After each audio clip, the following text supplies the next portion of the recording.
Thank you very much. Thanks, Jamillah. I think we're in you. business. Sorry, We slight delay already- there. A few logistical hiccups as usual on these things. Yes, as Thank you. is. Right. So I would like to, first of all, thank Simon and welcome him here today to talk a little bit about Qodeo.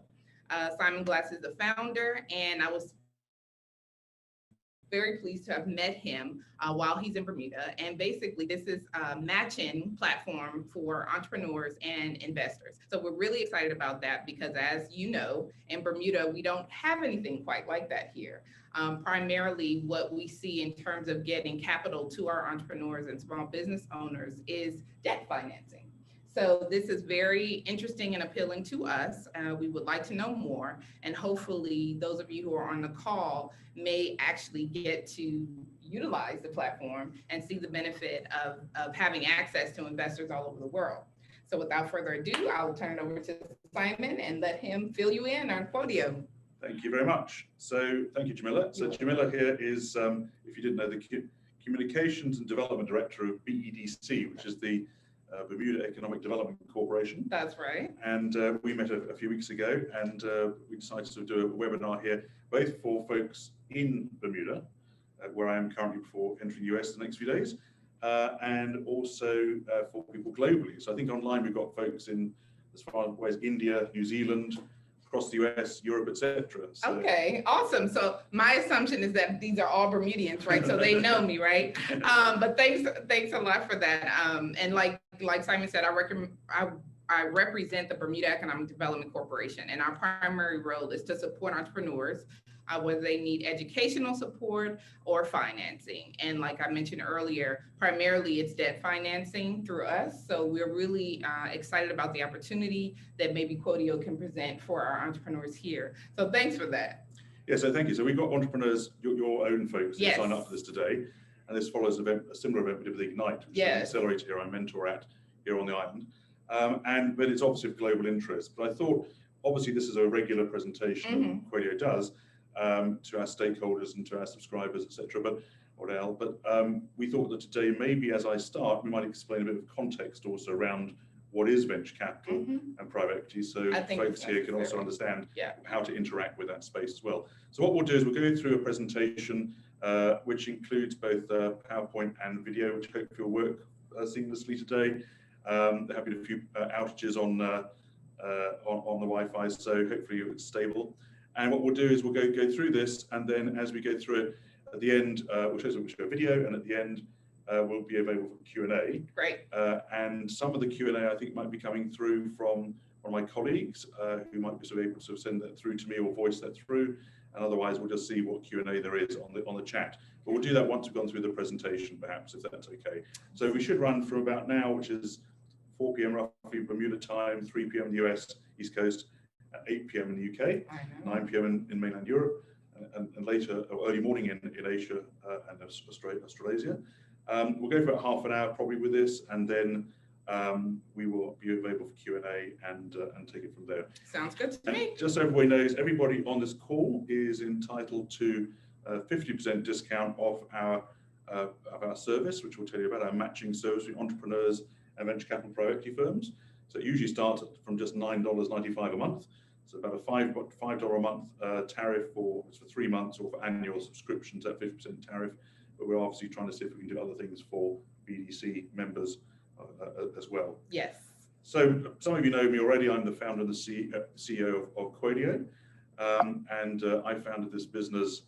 So there we are. It's like clickers there. I found this business a few years back with some colleagues, and to really solve problems that both the entrepreneurs and the venture capitalists and private equity firms are having at the same time by bringing them together in a community. I'll start off perhaps with a video, and hopefully the Wi-Fi will be robust enough for that. I'm just going to click down here. Sorry, we're just having slight issues here on the clicking. There we go. So this video here is a little story about how Qodeo works, and hopefully everybody can hear this audibly. Did you realize the average entrepreneur and investor relationship lasts longer than most marriages? So you want to make sure you find the right match. Just like in love, there's a perfect match for entrepreneurs and investors. Qogio automatically matches entrepreneurs with best fit investors, saving you time and money kissing frogs. Revolutionising the way entrepreneurs and investors match and get funding, businesses of all sizes can set up a profile in just 5 minutes and gain access to a world of opportunities for just $9.95 a month. And for a little more, Qodio's concierge service can help you improve your profile so you attract the right investor even faster. Whether a startup or an established business looking to evolve, Qogio connects you with opportunities far beyond your own traditional network. Always on the hunt, Qogio instantly notifies you when your preferred match is found. No long courting process or middleman required. Qogio helps you confidently connect directly with best fit investors worldwide, giving you access to more than 1,800 leading venture and private equity firms, pre-vetted by 30 of the world's top business schools. Qogio matches you with the right funding, fast.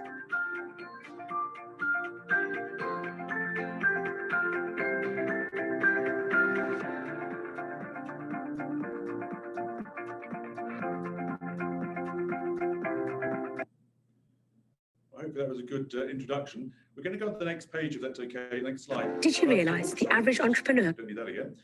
So on to the next slide. I'm just going to admit some more folks in who have just come in online. Just didn't want to do it during the video, if that's okay. So hopefully we can admit some more people in before we carry on for that. And obviously this will be on the recording later on.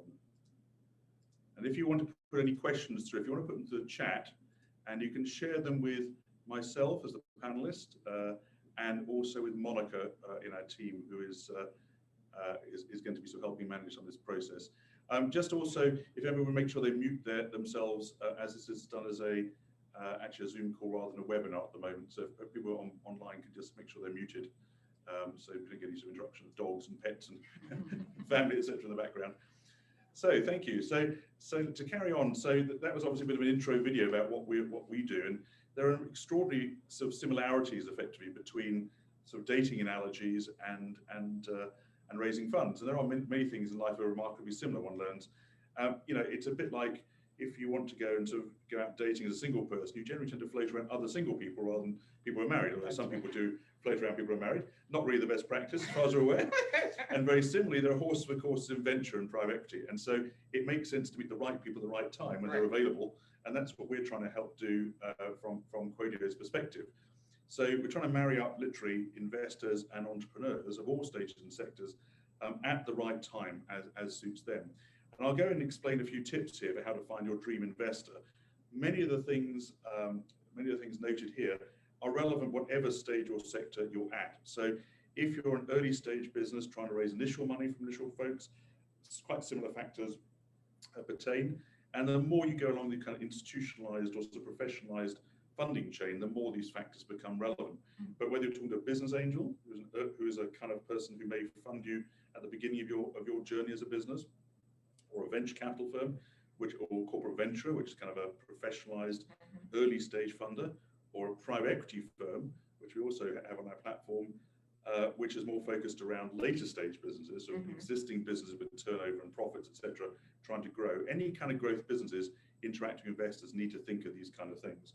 Although at the moment, Qodio's main focus is around venture and private equity funding, which is business got off the ground a bit. Right. But if you're in the early stage pipeline and you're sort of looking to go to future funding, it's worth bearing this kind of stuff in mind, because what these comments will be relevant to you. And we are adding more functionality on Qodeo for business angels and family offices over the next year, which are earlier stage investors as well.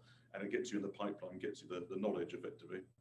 Yeah, it makes perfect sense to know what you ultimately want, right? And so if you can get in early and understand what is required and what types of questions you need to answer, I think it makes perfect sense. That's right. So just to go a couple back here. So the tips for finding your dream investor. One of the things we'll talk about today is impact of COVID. There have been both positive and negative impacts to entrepreneurs trying to seek funding. You know, basically, obviously, we try and suggest everybody goes on Qodeo.com to sign up as an entrepreneur. And one of the things we do say there is to make sure you update your profile regularly, because the way our system works is that whenever you update your information, or whether investors update their information, the algorithms in our system automatically spin and create new matches. Okay. So very much like the dating analogy, it's not static. Yeah. So some people come on and off the market. And very, very similarly, venture firms and entrepreneurs coming off the market. Right. You know, entrepreneurs have raised their money. They don't need venture firms at that particular time. They want to see, you know, who's who in the zoo and what opportunities and pipeline there might be, and then come back to them at the right time. So it's all about timing, about making sure you focus your fundraising process at the right time to the right people, hopefully, and run your business yourself instead of having to try and get to spend your whole time raising money. Yeah, which is a huge. Somebody needs to work on the business, right? Exactly. So we talk about updating the profile on Qogio just because it's very important to keep your profile live and updated. Like LinkedIn, like Facebook, on social media, people do keep their feeds live, and the more live they are, the more activity you'll see comes through a platform like ours, and also generally be more aware. One bit of best practice we have here is don't bombard VCs. That relates to how our service works as well. Nobody's perfect. We're not always perfect ourselves either, because many of our notifications when matches occur in our system, so automatic matches occur in our system when they're relevant, do get emailed through to VC and PE firms, and we work on how to ensure those happen at the right time. Because some VCs, so they get 1,000 emails a day trying to raise money. So if you can imagine 1,000 emails a day, many VCs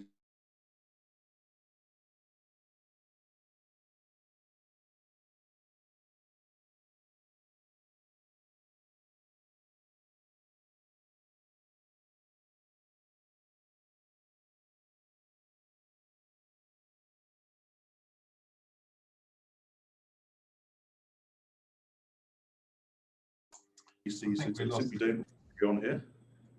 So just definitely testing your multitasking ability. I know this is interesting because of COVID we have to sit separately here, and we have to cross here. Even though Bermuda has very little COVID, and I've had the vaccine, we still have to be careful about sitting so separately to focus.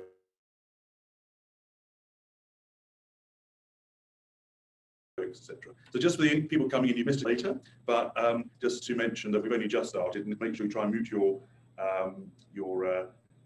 speaker for the moment, obviously not the video necessarily.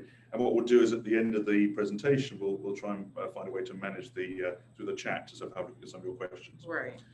So tips for finding your dream investor, and what are those? So one of the things you have to realise in raising money is that, so I'm just going to try and move the screen around again. It's interesting juggling this. One thing you have to realise with raising money is that you have to think about what the other side's interested in. So a lot of entrepreneurs think, well, everybody's bound to be interested in their opportunity. Right, well, not everybody is. And again, there's some people with industry experience might be able to lend some expertise. Other people might not be able to. It's like selling. I mean, when you're trying to raise money, you're effectively selling yourself and your proposition. And obviously you don't want to oversell. Sometimes it's better to be a bit cool about how you do some of these kind of things. But you know, you've got to understand that on the other side of the table, particularly with professional investors like venture and private equity firms, that they are seeking a return themselves. So like you want to make your business bigger, they have to make their own businesses bigger. And in most cases, most venture and private equity firms raise money from what we call limited partners. They are pension funds, in Australia they call them superannuation funds, sometimes some wealthy people. And they give or lend, effectively, they provide the money to the venture capital firms themselves over potentially 5 or 10 years, let's say, and they themselves want to get a return. Right. And the venture capital firms get their bang for the buck, their biggest return financially, from selling, what was called exiting, the business they invest into. So you've got to understand the other side of the table, those folks looking up and down saying, well, if we back you, we're not giving you money, we're investing money. We're investing other people's money in most cases. So are we going to get those clients of ours effectively a return? And lots of entrepreneurs don't really realise it. They just think that venture capitalist money sort of falls from the air, but it doesn't. I've raised money for a venture capital firm. It's hard work. They have to raise their own money, like entrepreneurs have to raise their own money. That's interesting. It's interesting. Yeah. So most entrepreneurs think, oh, well, the pot of money's come from somewhere. Well, it's come from your pension, for instance, where a percentage of your pension is allocated into investing in venture capital firms and their investments. And those pensioners want a return. That's right. So when you want to get your business back, you've got to understand they're in a chain. You're in a chain effectively, and they're in a chain, and you have to help them out. So they have to get returns, and they have to get returns by seeing your business is viable, and will get them an exit, it's called a sale, at some point. And if you're not looking to sell your business, then potentially a venture or private equity firm may be much less interested in your business, because they need to sell their stake in your business a few years' time to make money. Business angels can be slightly different. Business angels tend to have much more personal interest in what they're doing, and they obviously want to get a return in most cases, but they may take a more personal interest in why they're getting involved in a business than a slightly more analytical approach that like a venture capital or similar firm might take. So that's the first point, really. The first point is around trying to make sure that you understand that on the other side of the table, there are folks trying to get a return. Right. And so you've got to sell your business as being a prospect for them to get a return from. Okay, and you're going to tell us how to do that. Well, on Qogio, of course. Well, partly. So the second part of that then is only contact and then study the appropriate best fit investors. So, as I was saying before, you want to focus your fundraising process on those investors who are most likely to back you. It's what we in Qodeo call kissing frogs. People kiss a lot, talk to a lot of the wrong people to try and raise money, and everybody does that, and that's natural. Even when you have a shortlist, a lot of firms will say no for all kinds of reasons, or business angels say no for all kinds of reasons, and you can't take that too personally. Usually, it is difficult as an entrepreneur often not to take that too personally, because you have to develop thick skin, because I'm sure you're going to hear a lot more no's, right? Well, but yes, it's the yeses that count. Exactly. Well, but even the no's you learn from many cases. So there can be a no, but there's a reason why. Sometimes it's irrational. Sometimes it's just the wrong timing. Right. There can be market cycles. You don't fit the categories that they invest into. What we say is what's important to do, and that's what Qogio helps you do automatically, is create a shortlist of who to speak to. So we don't guarantee that everybody on our shortlist affecting our system will fund you, but the way that Qogio works is it does the job for you.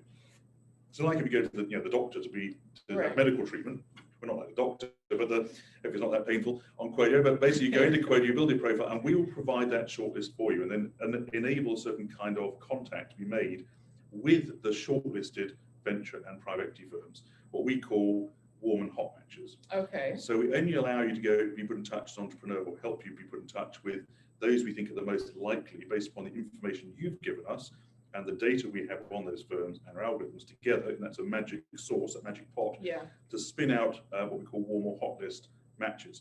Those firms we believe, or those investors when we bring on more angels, etc., later on this year, are the most likely to be your investors.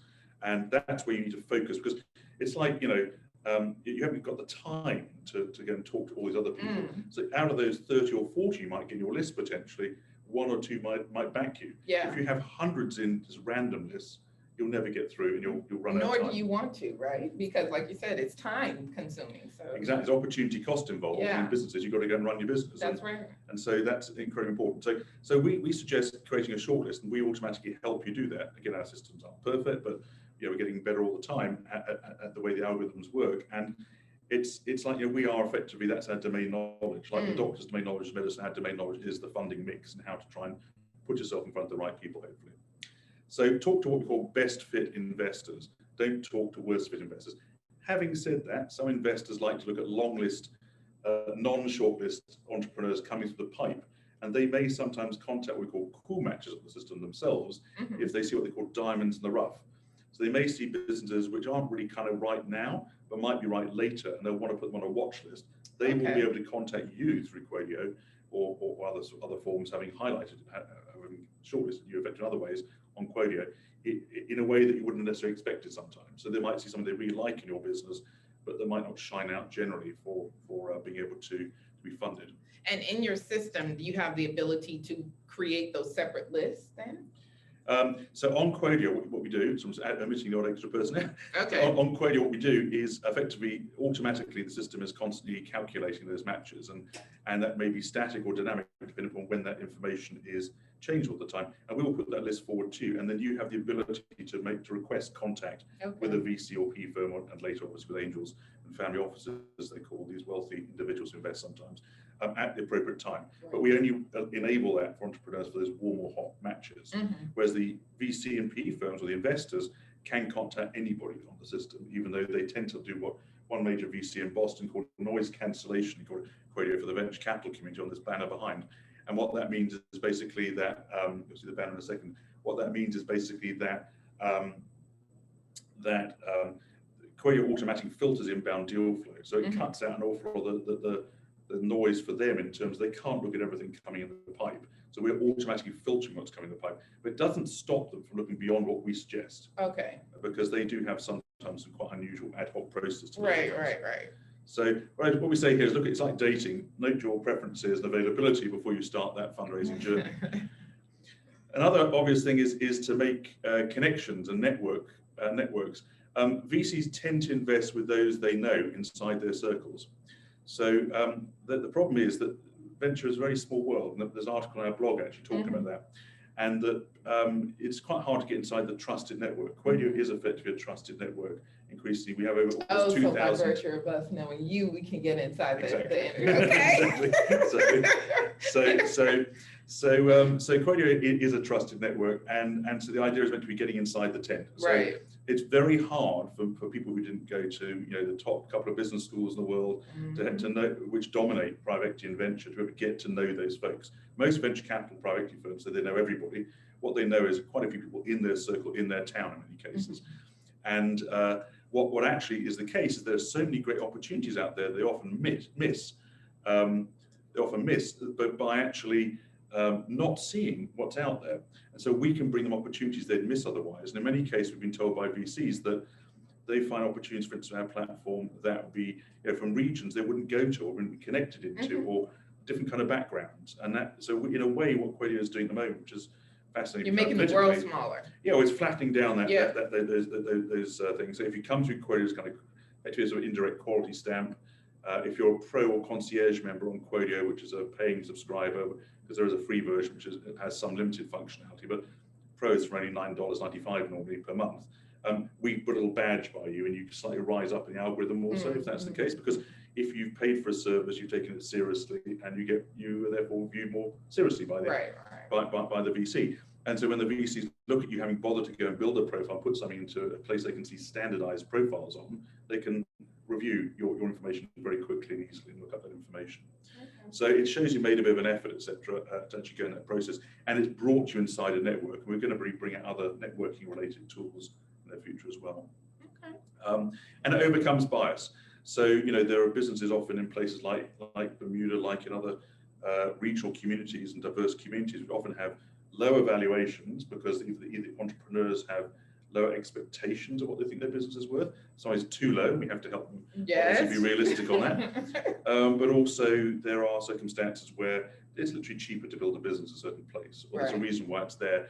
And in those sort of circumstances, sometimes the VCs actually benefit from finding businesses that are at sort of lower valuations because they can get more uplift when they sell those businesses. So they got into business being built in lower cost environments. Right. If you're in New York and Berlin and London, it tends to be more expensive to operate in those markets. So we found 80% of our subscribers coming through from entrepreneurs subscribers coming through from diverse regional communities, African American communities in the US, places like Bermuda, Malta, the east coast of Italy, as well as the London and Cambridge kind of place in the UK, as a global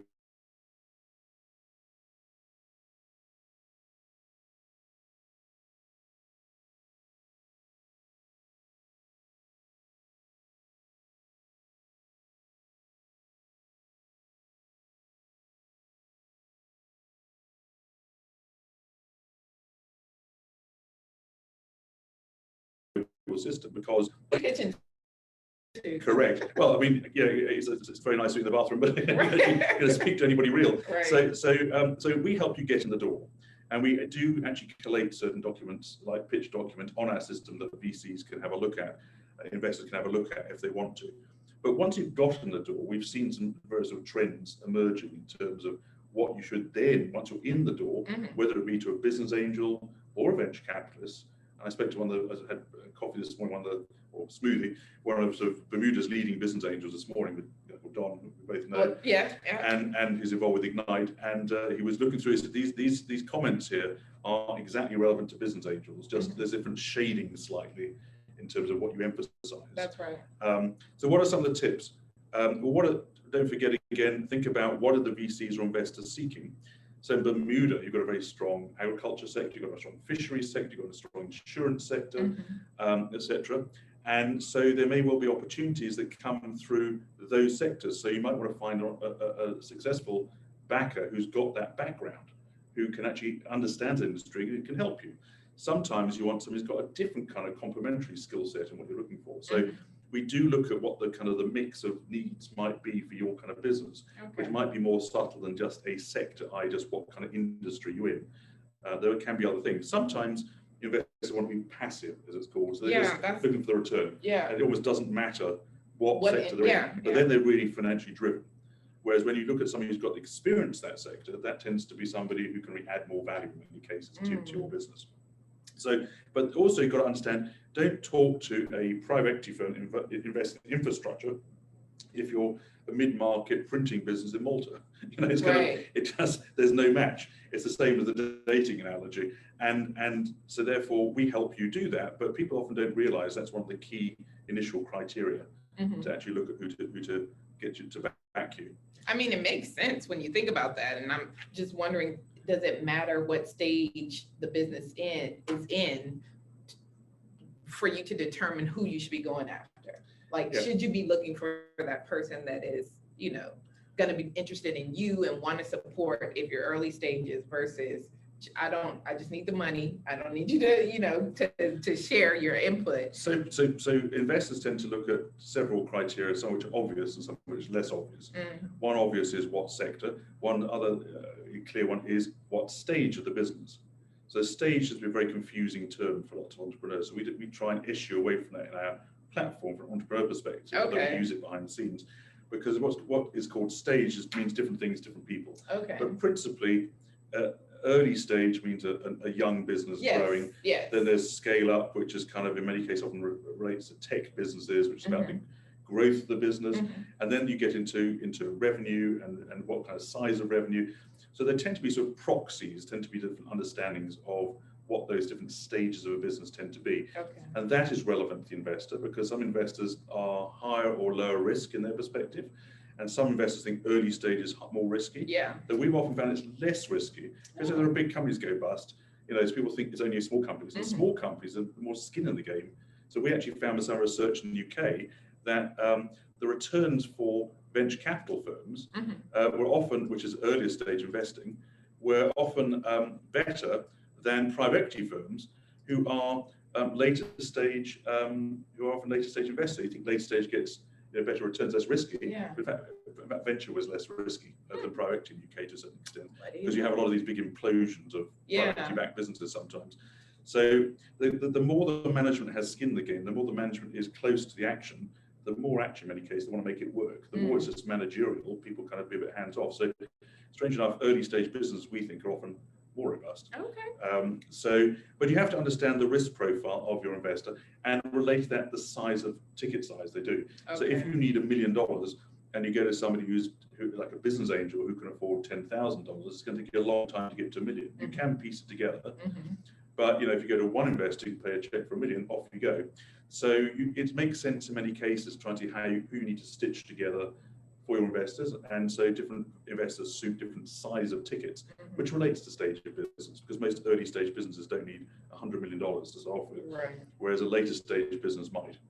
So that is again sort of stage, sector, amount of money are kind of important key points, but there's a lot of other stuff. The critical thing here we see is teams.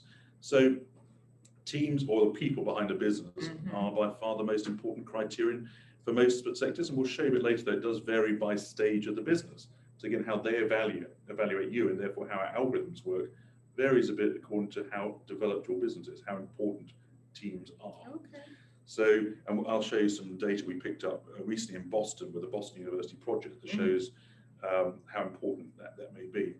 And one of the things we often also highlight, and it's on the third bullet point here, is the average VC to entrepreneur relationship lasts longer than the average marriage. That's an interesting stat. I forgot that on the radio. I was on the radio with Jamillah the other week. That would have been a classic. Maybe I mentioned that, but basically what we see is that, and you have to spend a lot of time with your investors. True. People think it takes a very short amount of time to sell a business or get exit, as it's called.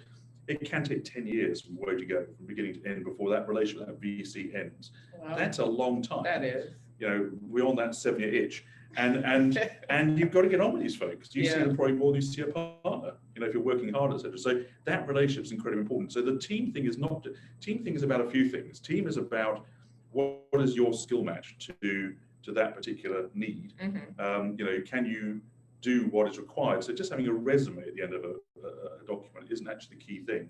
What you really want to have is that resume implies I can do X or Y. And the second part of it is, do I get on with these other folks, other side of the table?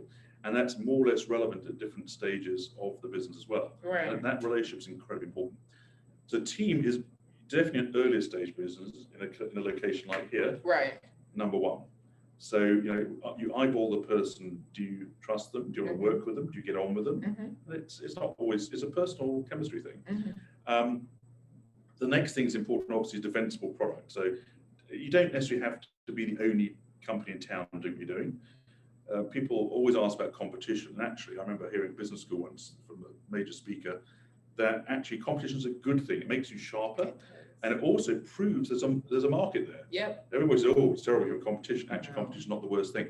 But defensible product means, okay, so if there is competition, how will you navigate through and differentiate your product or service to others? Scalable product or service is important. One of the things that is fascinating, I helped evaluate some entrepreneurs for Ignite, which is this accelerator here the other week. And what was fascinating, that great entrepreneurs coming through in Bermuda, great creativity, and like in many island economies, sort of a slight sense of people didn't realize what they're onto, didn't realize how big their businesses could be, not just locally, but also elsewhere. And that's part of the empowerment that BEDC can offer and Ignite can offer, etc. And it's quite important entrepreneurs think not unrealistically, but think about really what the capability is of what they could be doing in 10 years' time. Have a bigger vision. Think bigger. Correct. Think big is important because, again, if you want to get a venture capital private equity firm to invest in your business, you need to have a decent scale of business. Right. And even business angels in smaller locations like here, they still need to get a return. So if your business is worth 100,000, they might want to sell it for $1 million. Well, will your business be the kind of business that can be sold for that kind of million? Because if you don't think your business will be growable in a relatively strong way, it doesn't mean anything wrong with it, but it just means it's less likely to fit external investors of most sorts, unless somebody just wants to really help you out from a personal perspective. And that's different, though. That's just like a friends and family situation, or. But even then, you want to get a return for them. So there's still going to be, people don't want to lose their money. In most cases. It's not donating. It's not giving. People often say giving. It's investing, and it's an interesting thing because often entrepreneurs at events I've been at in the past have said they want a venture capitalist to give them money. Why have you give them money? It's not a tax deductible donation. It's an investment. Again, because their investors need to return themselves. That's right. So, and I think what you saying that helps people to understand, right? Because you think VC, I'm thinking of this person, right? And that there isn't anything behind them funding what it is that they're trying to do. But if you can understand that everybody is looking for their return, then maybe it'll help you see the connection. Correct. So I suppose then the next thing we mentioned competition, but obviously what we call KYC, know your customer. Understanding returns. This is an important point. I was with this guy Don this morning, we discussed this. Most entrepreneurs have this relatively naive and understandable thought that what the venture capital private equity firm wants to do is get what's called like a 3 times return or 30% IRR, internal rate of return. So they're looking at if your business is worth $1 now, they want to sell it at $3 value in a few years' time, or their stake become worth maybe 3 times more. That is a common misnomer. It's a common misunderstanding. Most VCs have that as their average return. Therefore, when you pitch the venture capital firm, you may need to show your return for them be 10 times, because 8 out of 10 businesses in the portfolio, the VC or most business angels, even more so, 9 out of 10 back, either will go bust, or if they don't go bust, they'll be nice lifestyle businesses, but they won't have the sellable aspects to them, so they'll never really cash out on that business. So they tend to have what they call 1 or 2 stars out of every 10 or 20 investments they make. And that doesn't mean the rest are good or bad. This means the financial return only tends to come. So one of our directors, Paul, he was the deputy CEO of Coots, actually, and CFO of Asia Pacific of Standard Chartered Bank. He was the CFO of a big private wealth business, like sort of a wealth management business that was sold. It was backed by a major private equity firm. He said when they sold that wealth management business, the whole fund, as it's called, of that private equity firm was returned by that one sale of their business. So sometimes you have these stars that are incredible, and the rest just mosey along. So you've got to understand with the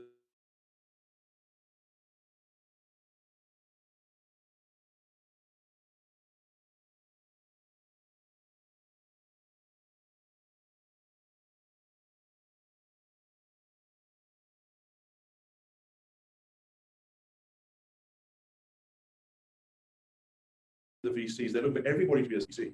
In fact, what can happen is that, sorry, seeing the internet to be unstable, I hope it's okay. So in fact, what can happen is that you often find that the entrepreneur thinks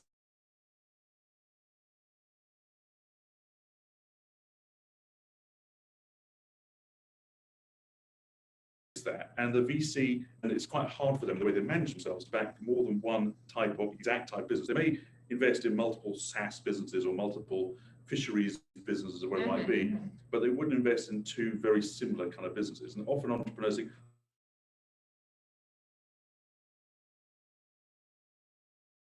oh, I read somewhere they invest in something like me, so I'm backed by that VC.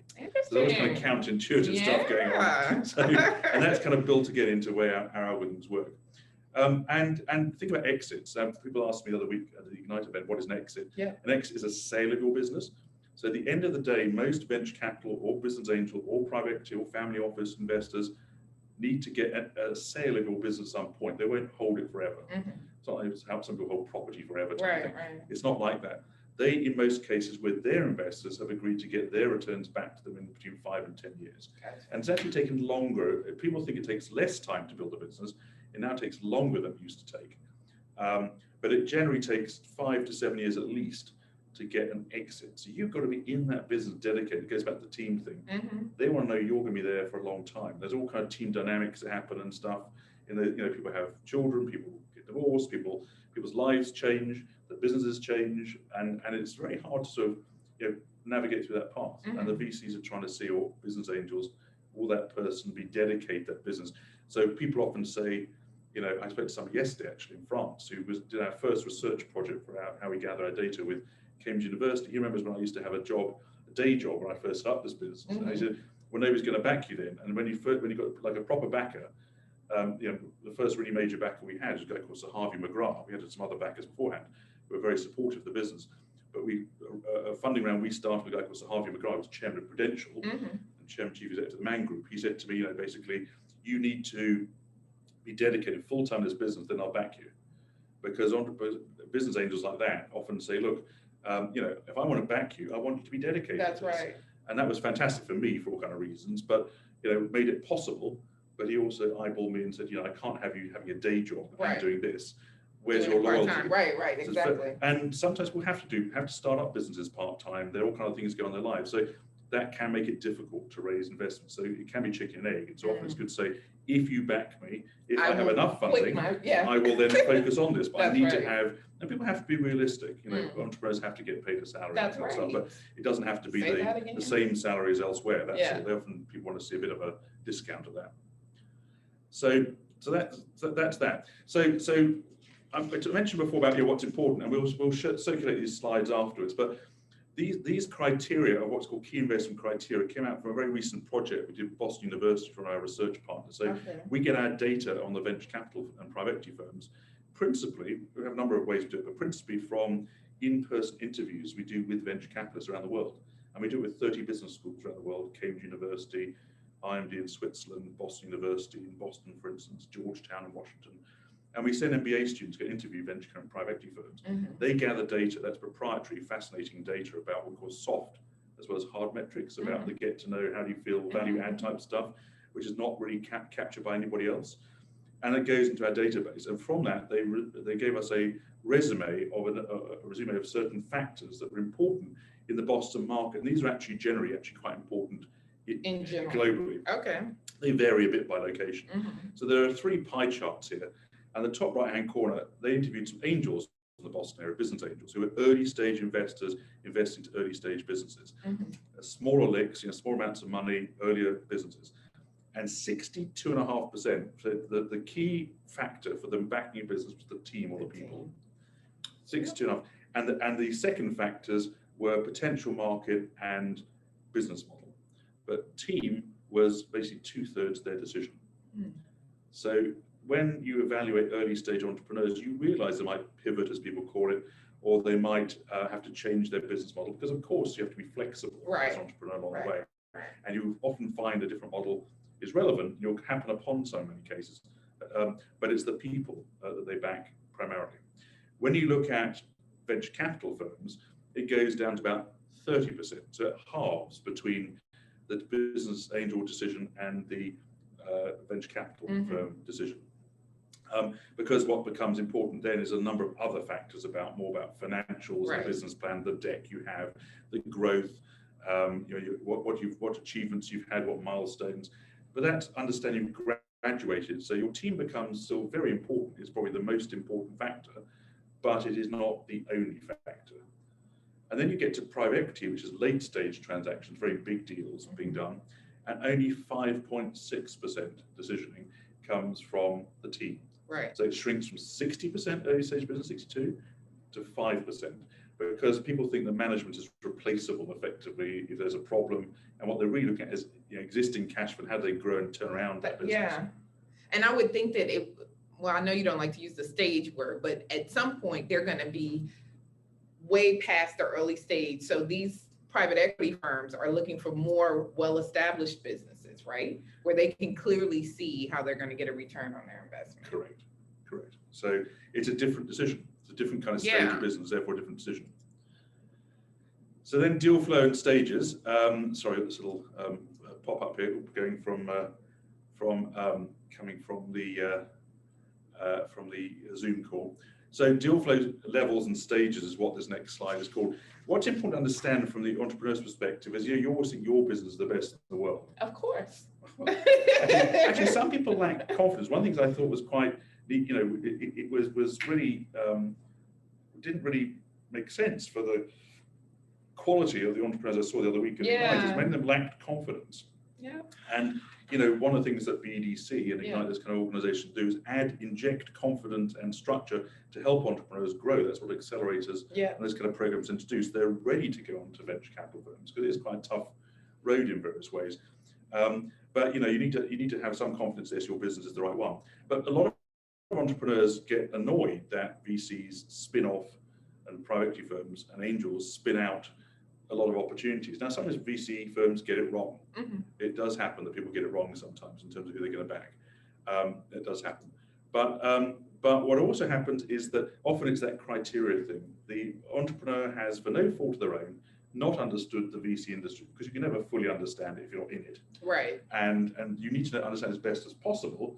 But what we're doing is effectively automating some of that process so that you don't have to understand as well as you might do otherwise. But a critical factor is when you look at how many deals VCs look at. And in Boston, for instance, when the team from BU, this is very similar to other markets, and Boston's quite a close market to Bermuda. So a lot of Bermuda businesses looking to raise money in the US, because US dollars or Bermuda dollars are the same here, which most people wouldn't realize. New York is only 70-80-minute flight from here. Boston's not much further usually. So when things go back to normal, the proximity to the US is pretty important. So these kind of markets matter. They might be the springboard effectively for entrepreneurs raising money. But in the Boston market, Boston VCs were seeing anywhere between 100 to 1,500 deals. And they were investing between 2 and 24. So when you look at that, your percentage, you're trying to get a needle coming through it's a tiny percentage gets funded. And so if you're going to get funded, and it's a difficult game, we've been through it ourselves, if it's a difficult game, if you think you're going to try and get funded, you may be unlucky and it may be nothing to do your fault, but by all means, focus your approach to what we call as warm matches, because you only have so much time and so many people to focus on. And focus on the most likely at that time who might invest in you, because even then, it's a tough story. But you can't talk to 1,500 people, you'll never get there. 3 years later, your business will have moved on and the world would have moved on. So understand it's highly competitive and it's quite tough. But a lot of these deals get spun out because there's something that doesn't meet the criteria in the first place. It's like bouncing off the Earth's atmosphere. You don't even get there if you're in the wrong space. But even if you're in the right space, there might be other aspects. So we're helping by juggling the various factors that are important, automatic algorithm, try to suggest who might be at that time the best talk to. Well, that definitely helps. Hopefully, it does. We're seeing matches occur. So the next couple of things we're going to talk about quickly are about the impact of COVID, because everybody wants to know about that. And there's sort of direct and indirect impacts at the moment. And this Boston experience is very relevant to everybody globally at the moment as well. We've got, say, people on tonight from India, from Asia, from UK, from US, as well as here. So it's kind of a very global audience. And maybe actually before we go to Q&A, you might want to say a bit more about Bermuda as a location and the Global Nomad program I came on to be here as well, which is a good thing maybe to mention before we go into Q&A to promote Bermuda as a base for businesses. But so what are we seeing? So there's a number of sort of key factoids there, as we call them in that particular slide. So with exits, there are different kind of exits have emerged during this process. Everybody may have heard of the rise of SPACs, these special sort of vehicles being created, which are listing on NASDAQ, for instance, in the US, and acquiring a private business, merging them into their business instead of the old IPO process. So how people historically sell businesses that are venture or private equity or angel backed is either to other venture capital firms, as what's called secondary sales or next rounds, or to other trade investors. So you're running a soft drinks business, you sell to Coca-Cola. That's, as I called with somebody the other day, created like a smoothie brand in the UK. It was sold to Coca-Cola. So they sold to a trade, as it's called, a trade acquirer. Or you can list your business at IPOs, they're called, in their initial public offerings.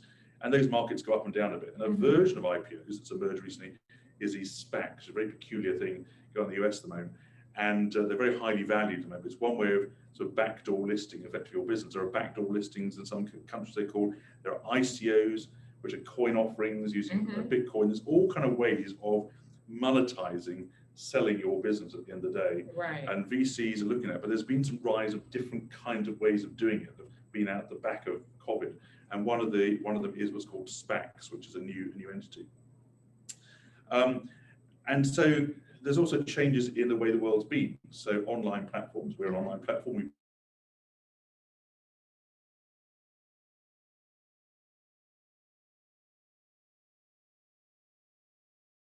We benefited, ironic enough, our figures may then revert at least partially back to normal again. So, but there have been therefore trends and traits that investors are looking at and exits are looking at in terms of what's going on, because there are different kind of markets out there. So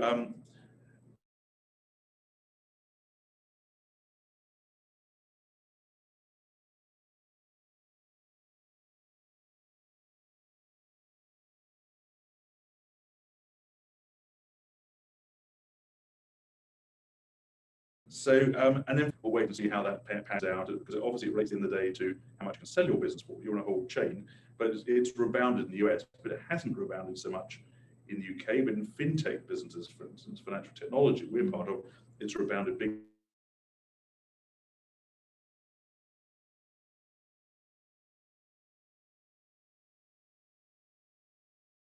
Time, as I call it, European fintech banks, all those kind of things have become very big.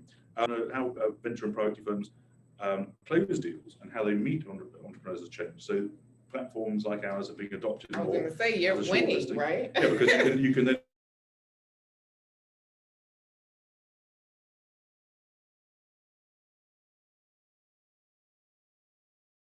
decide who doing deals has changed, because if you're just meeting over Zoom, you may be able to actually take on an entrepreneur in a market that you wouldn't have invested in before, because you're getting access to new places. So again, that goes back to our model very much within Qodeo, being focused on not just the entrepreneurs in obvious places like London, New York, etc., Tel Aviv, doing an event virtually from Tel Aviv next week, introducing a venture capitalist at a conference there. But also, in places like Bermuda, Malta, southern US states. I was on call with some African American entrepreneurs in LA, hosted by UCLA the other week. There were fascinating trends about how African Americans are facing challenges and raising access to capital. So the whole the democratization of capital in general is a wave that Qodeo is part of. And that's like the Robin Hood story in a funny kind of way. People are very critical of it, but actually that whole IPO thing with GameStop the other week, or the whole evaluation with GameStop, but that was actually, most people criticized that were anti-democratization in terms of allowing people to come in and make their own mistakes. And very similarly, we allow people to get into a market they could never have got into before by having platforms. and that's a new economy thing. Just on quickly about what we call kinesics of startup team. What is happening is that, again, from this Boston report, was we found that venture firms, private equity firms, were saying they were really looking at how the entrepreneurs were conveying their passion and team dynamics in a slightly different kind of way than previously. And they were eyeballing you on Zoom quite a bit. Often people on different Zoom calls, and so people undermined each other on calls and stuff like that, which kind of blows things up, etc. And the other really big problem was decreased attention span. So hopefully we haven't made everybody fall asleep this afternoon and this evening in Europe on this call today. But VC and P firms who have been evaluating more pitches more on when people get to pitch on the likes of Zoom, people's attention span on Zoom is shorter. You know, you'll meet somebody maybe for 20, 30, 40 minutes. Often people do half an hour snippets on Zoom. I found that quite a bit, people doing it. They have these calendar invites for half an hour. And although they want people to pitch quickly, and you can often should be able to get your story across as to what you do, the problem that often is occurring that people say, okay, time over. Whereas if you're in a meeting, they're a little less brutal. They can be brutal. I was going to say, are they? Well, I think they're less brutal as it's more face to face. It's harder to click off if you're actually in a meeting. That's true. That's in person. And there's a quote here from an incubator director in Boston saying, "There's no substitute for looking an entrepreneur in the eye, making him or her or them sweat that little bit." See? Yeah, and I'm sweating a little bit today with all that technical issues we've had today again. And the frequency of meetings with investors and entrepreneurs has changed a bit, and obviously there's less travel, but that may again revert. So that's kind of some of the research we found. This is a bit of a story about Qogio, just quickly. So we were found really to solve all these kind of problems. You've seen we have about 1,970 VC&P firms on our platform globally. Many of those have been onboarded by this work we do with 30 business schools around the world. And what we do is we match investors with entrepreneurs of all stages and sectors globally automatically on our platform. So if you onboard into Qogio in a few minutes, should take 5 to 10 minutes, hopefully in not too intimidating way, that we're always looking at ways to make it easier to actually onboard into our platform. You should or could, depending upon the nature of your business and the data you have in the system, start getting warm and hot matches or cool matches, whatever it might be, happening immediately. And so we were found really to try and enable those kind of shortlists. And in some cases, entrepreneurs are finding a VC isn't for them. That's not the end of the world. It might be you need to do certain things. So we're looking to add more functions which will show the gap analysis, to add more capabilities to your team, maybe to become more investable, for instance. So that can be the case. You may need to actually be a year or two on, but it doesn't mean you're not going to be funded by VCs. It's not now, potentially. Maybe it's not in your market. Maybe there aren't VCs in your market. Maybe you're ahead of your time. Maybe your team needs to be changed. There are all kinds of things that can occur that make you fundable in the future, but not now. And so we think it's very important you go to VC at the right time and don't burn your bridges at the wrong time. So sometimes we don't get matches, or they don't get all the matches they want, and that's not the end of the world. But it's good to be in the fray, good to be a member of the system so you can see what's going on, be familiar with what's happening, and be pinged by VCs if they do find you. So do you give that information to the entrepreneur? So let's say they sign up to the platform and they're going through their profile, let's say completing the information. Will you, prior to them going through this matching process, say, you're not ready yet? And this is what you need to do to get ready? Well, that's a good question. So you onboard initially without that. We are actually going to be adding some what we call gap analysis. And so, but we did launch a product which has been quite successful early part of this year called Concierge. So when you sign up to Qodeo, there's a free version which gives you basic functionality. There's what we call Pro, which is $9.95 a month. Before that 50% discount with QOD50, that coupon mentioned. That gives you access to that community and access to the system and unlimited connections with warm and hot match VC&P firms. We also launched Concierge, which is double price, $19.95 a month. There's annual programs, etc. for that. And one of the things Concierge members get is one-to-one at the moment. We will be automating this also shortly, but this year, but one-to-one analysis of your profile you've put up. So I or one of our team members, together perhaps with Monica, our data manager, will review set up a time to review your profile in person over Zoom, and we'll go through it with you, and we'll spot what we think you can do by maintaining an honest profile in the system. It's an accurate profile, but you might be underdoing certain things or Right. not understanding certain things, even though we've tried to make our process as simple as possible. And we found that there were entrepreneurs who didn't think they were going to exit, was going to sell their business. Well, that turns off VCs, bingo. There were people who didn't understand certain questions, not for any ill reasons. They just simply didn't understand certain kinds of industry Right, questions. right. So we helped them through that. So Concierge has been very, very handy to people to retilt, effectively reposition their fundraising pitch. So effectively, we do it on a relatively manual basis at the moment. It's a bit of free, well not free, but low cost consultancy at the moment. And we enjoy doing it, but we're going to be automating some of that process from some of the things we've seen from the ones we've been doing so far. Yeah, okay. So that's incredibly useful. So we can look at it and say, well, you should be doing the following things to make yourself more matchable or more fundable. Yeah, I mean, I think it's necessary, especially for a Bermudian market where you have a lot of people who are looking and seeking capital and think they need an investor, but then going through something like this and learning what is required, what people are looking for, they may say, oh, well, I'm not ready yet. So one of the things we do is when we added this again, I think a few months ago now, when you go through that fundraising journey, whether or not you see VC and PE firms who match your criteria, we've also added in some basic information about incubators, accelerators, etc. And we actually should add in BEDC and Ignite, the two entities here in Bermuda, particularly obviously BEDC, right.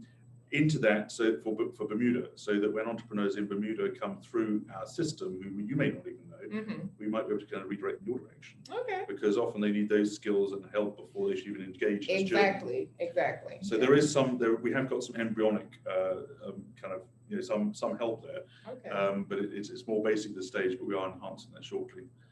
So, from our perspective, in 5 to 10 minutes for relatively low costs of many other apps, you're saving tens of thousands of dollars from our research we've seen by joining an app like ours, because we're actually on app per se, web application, so we're not on the App Store, but we're online.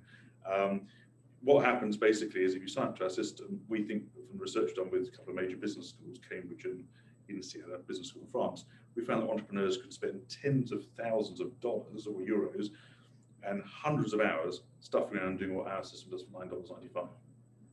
So there's a pretty significant sort of time and money saving we believe what we're doing. So you can have a look there on the slides and we'll show you later, but you can go to Qodeo.com, like rodeo with a Q. We also have a blog and a demo, which are really handy things. So we've had the blog this year. There's all kind of useful tips. Some of the things we mentioned today are captured in the blog at the moment, and also the radio interview we did the other day is also now on the blog. But there are a lot of useful articles there now in the blog which explain things before you get on board, and there's some other education inside the system, like reports, for instance. We have our concierge members to show you about what's going on in various markets, etc. And then and so we encourage everybody to sign up. There's also that demo you saw before. But so if you go to Qodeo.com, there's reports, there's news, there's blogs, there's demos, etc. You can all find it, and it should be a relatively simple sign-up process to get in. So I'm just going to go down a couple more slides. Sorry, that's the blog, and it shows you what it looks like on the site. So you simply click up here, click blog or news, you might want to have a look at, and you can sign up over here in the corner. And it takes you through a journey. Then at the checkout, you put in that discount code, which is a Stripe-based checkout code. So I'm going to end by showing you a very short video. The time is running slightly over today, but we'll show you a short corporate video we have about Qodeo. And then what we'll do is we'll exit this presentation. Hopefully we'll be able to see folks again on Zoom. And we'll then try and take some Q&A at that point, and we'll have a look at the chat a bit.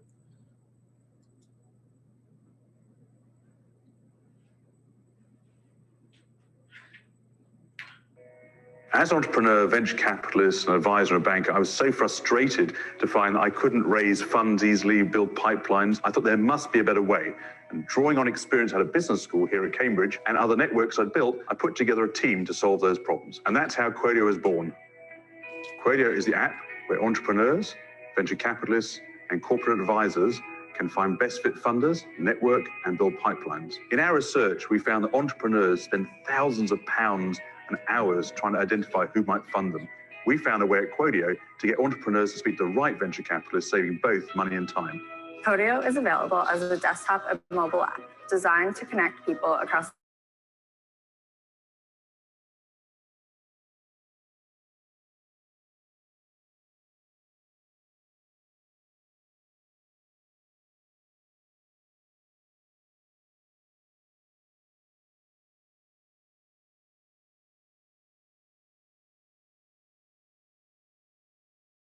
iceberg.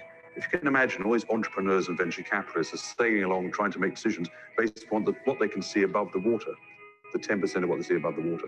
What Qodeo is doing is looking at the whole iceberg so the entrepreneurs and venture capitalists can navigate around. Qodeo uses in-person interview-based data. We send MBA students from leading business schools around the world to go interview private and venture firms in their offices. We put that together with data from partners, from our users, and also from that public data that other sources sometimes use. The problem is that other sources are based upon historic reported partial data, and Quodeo's system is far more dynamic to be able to get people better information and make better decisions faster. Having a face-to-face interview is much more beneficial when gathering data because it helps us know what is going on the ground because our interviews are conversational instead of having a set pattern. So during conversations, we get to know a lot about the feel of the industry, and also there's a lot of feedback associated. Now, in my interviews, I'll be interviewing close to 30-40 firms. So the venture capital leaders are themselves interested in what's going on in the industry. So it gives a broad overview. I studied geography here at Cambridge undergraduate, and so did our leading cornerstone investors, Sir Harvey McGrath, and that was our common theme. We look at the private equity community as an ecosystem with interactions with entrepreneurs, venture capitalists, and corporate advisors, and only by understanding that community as a community can you serve them right. We built the beta and data with the backing of leading industry professionals. Qodeo is raising funds now to roll out our new freemium product, build our team, and grow the value of our business. When I met Simon and I had the opportunity to see what Qodeo can do, I was very impressed with the idea of curating qualitative rich insights with quantitative data, with capturing various data sources and curating an experience that to allow entrepreneurs and investors to completely change the way that they get funding, and that they can run their businesses. Qodeo is scaling up. What we've already built is a significant database. We populate that database through our in-person interviews and other activities, and we built our original team. Our research has shown that there is a need and a gap that Qodeo fulfills, and we believe that in the next few years, Qodeo can become a well-established platform that help to create new efficiencies in the venture community by connecting investors and giving data to entrepreneurs in ways that haven't been seen before.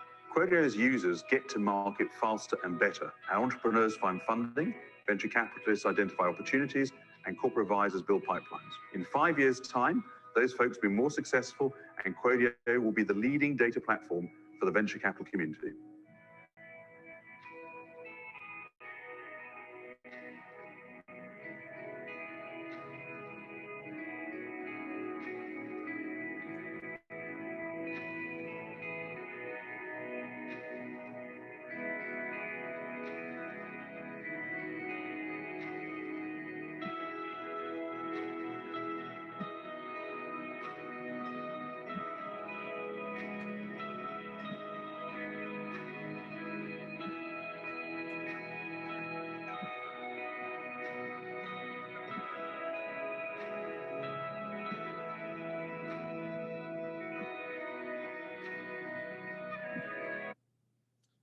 Okay, so that's that presentation there. I think we're just about finished with, those are our contact details, and we'll obviously circulate to folks who sign up today how to sign up and get benefits of the discounts, etc. I'm going to end that presentation, open up the camera as such, and when I do that, I might pull the table we're using here slightly closer to us, so we can actually then sort of come online. And I think there's Monica I can see from our team who's been helping behind the scenes on organising them today.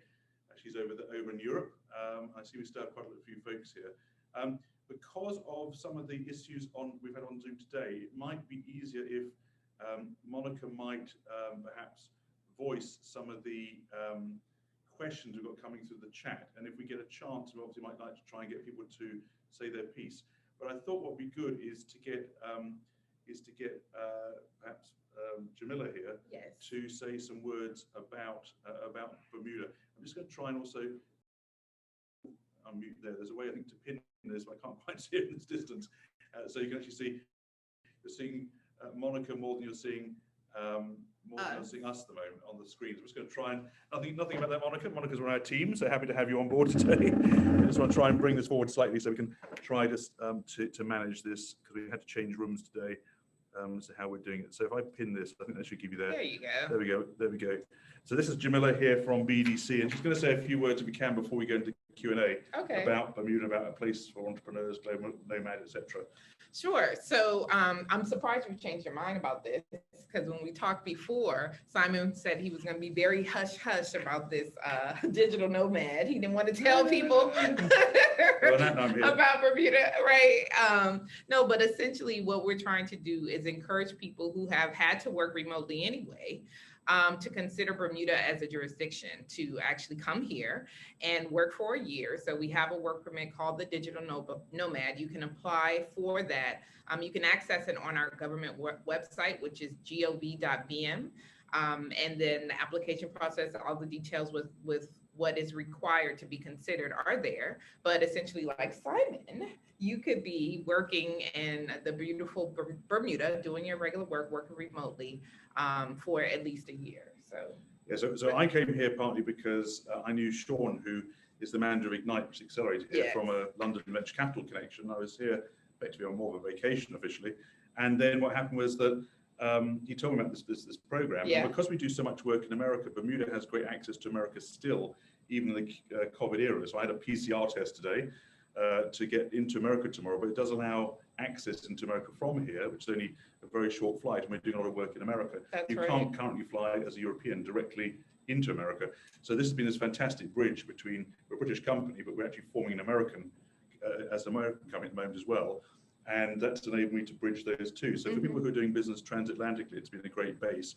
There's a great investor community here, there's a great entrepreneur community here. And we found in Qogio that a lot of island economies have been really interesting from an entrepreneurship and venture perspective. So we're active here, we're active in Malta, in Singapore, there's a whole bunch of islands. Sicily, we're quite active actually in Italy. So in island economies where you've got entrepreneurs who are potentially bound in some ways by historically by certain limits, and a platform like ours can give them access to. It definitely can. That's intriguing. So you know, we'd encourage entrepreneurs and investors to come here, obviously, and as a bridge, but we're also trying to help the local entrepreneurs here with BEDC to gain access to these kind of networks and this kind of knowledge. It's knowledge. What you learn through this kind of system is knowledge as well as network. So when you engage with it, you know kind of how to do it. Yeah. Now we have some slight difficulty trying to read look at that. some of these questions here. Good on you. I don't know if everybody here can. Some of them are to everyone. So you're going to sort of have to scoot in slightly, despite. I should have brought my glasses, but then I'd be aging myself. We'll just bring this computer in slightly after. There we go. The age of COVID is an adhocracy at the moment to a certain extent. So Monica, what is a VC again? So there's a question here. So Deanda Bannister asks to everybody. I don't know if we can see Deanda here at all. Okay, if I unpin myself. I'm here loud and clear.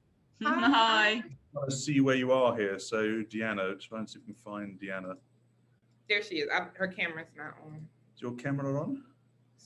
Scroll across there. I saw her name. Yeah. No, I'm not visibly attractive right now, so I suppose what we should do is, if we hear your name, if you can unmute yourself and ask the question. And then if you could please mute yourself afterwards and give somebody else an opportunity. And we in Bermuda, we'd like to go for a drink. It's a beautiful evening here this evening. And it is. We're not out, and the bars are open in Bermuda. So, we're at the bar yet. So, you're holding us back from that. So it better be good. But anyway, so if we mention your name, and we'll try and go through it one after the other, please then ask your question if you're still online. And you can ask us to either of us and maybe point it who it's to. So, Deanna, if you'd like to ask your question first of all.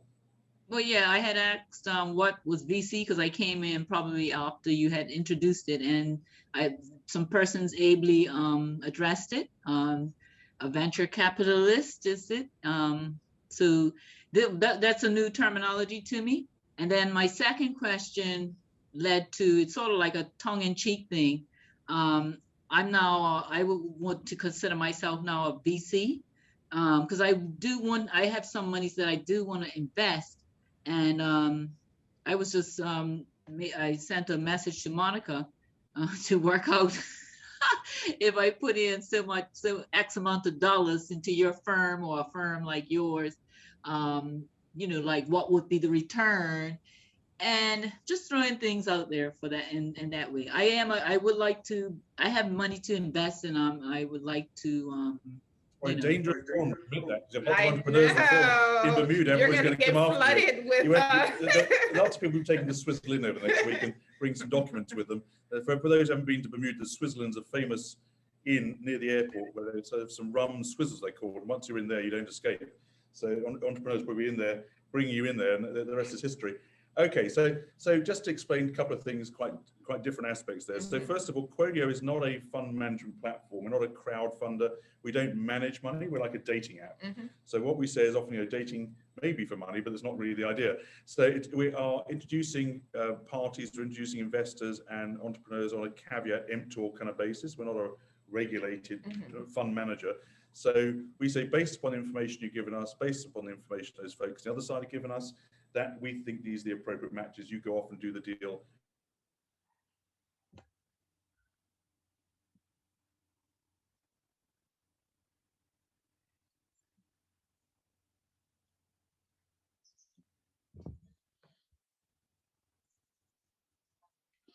Yourself, and hopefully we'll be able to track that and see that successful. And some of the platform, when you have matches occur to the platform, we don't yet have full functionality, but there's less functionality because the functionality we currently have for entrepreneurs, for investors, is mainly focused around the needs of these professional VC and private equity investors. But we are adding in functionality for angels and what's called family offices, who are wealthy individuals who manage their own money.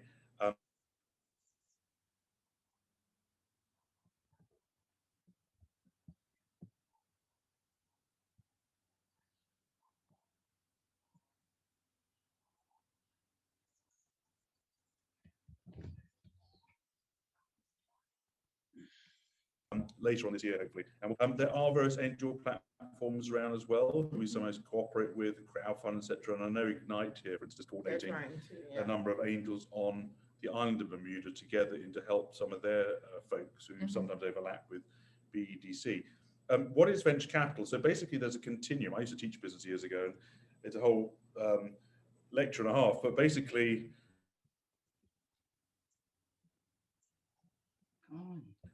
there are different basically there are different kinds of funding. Government funded as well, and governments can often provide a loan. It's basically loans. Debt is loans of various sorts, and they often have interest attached to them, and sometimes they have security or not.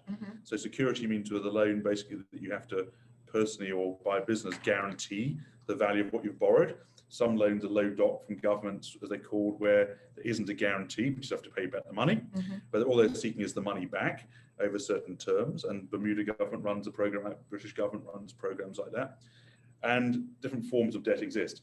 Then there's what's called equity, and you know, when people raise money to grow a business, they can generate money from sales and profit, which can grow your business, and you can generate money from debt into your working capital, and you can generate money from different forms of private capital.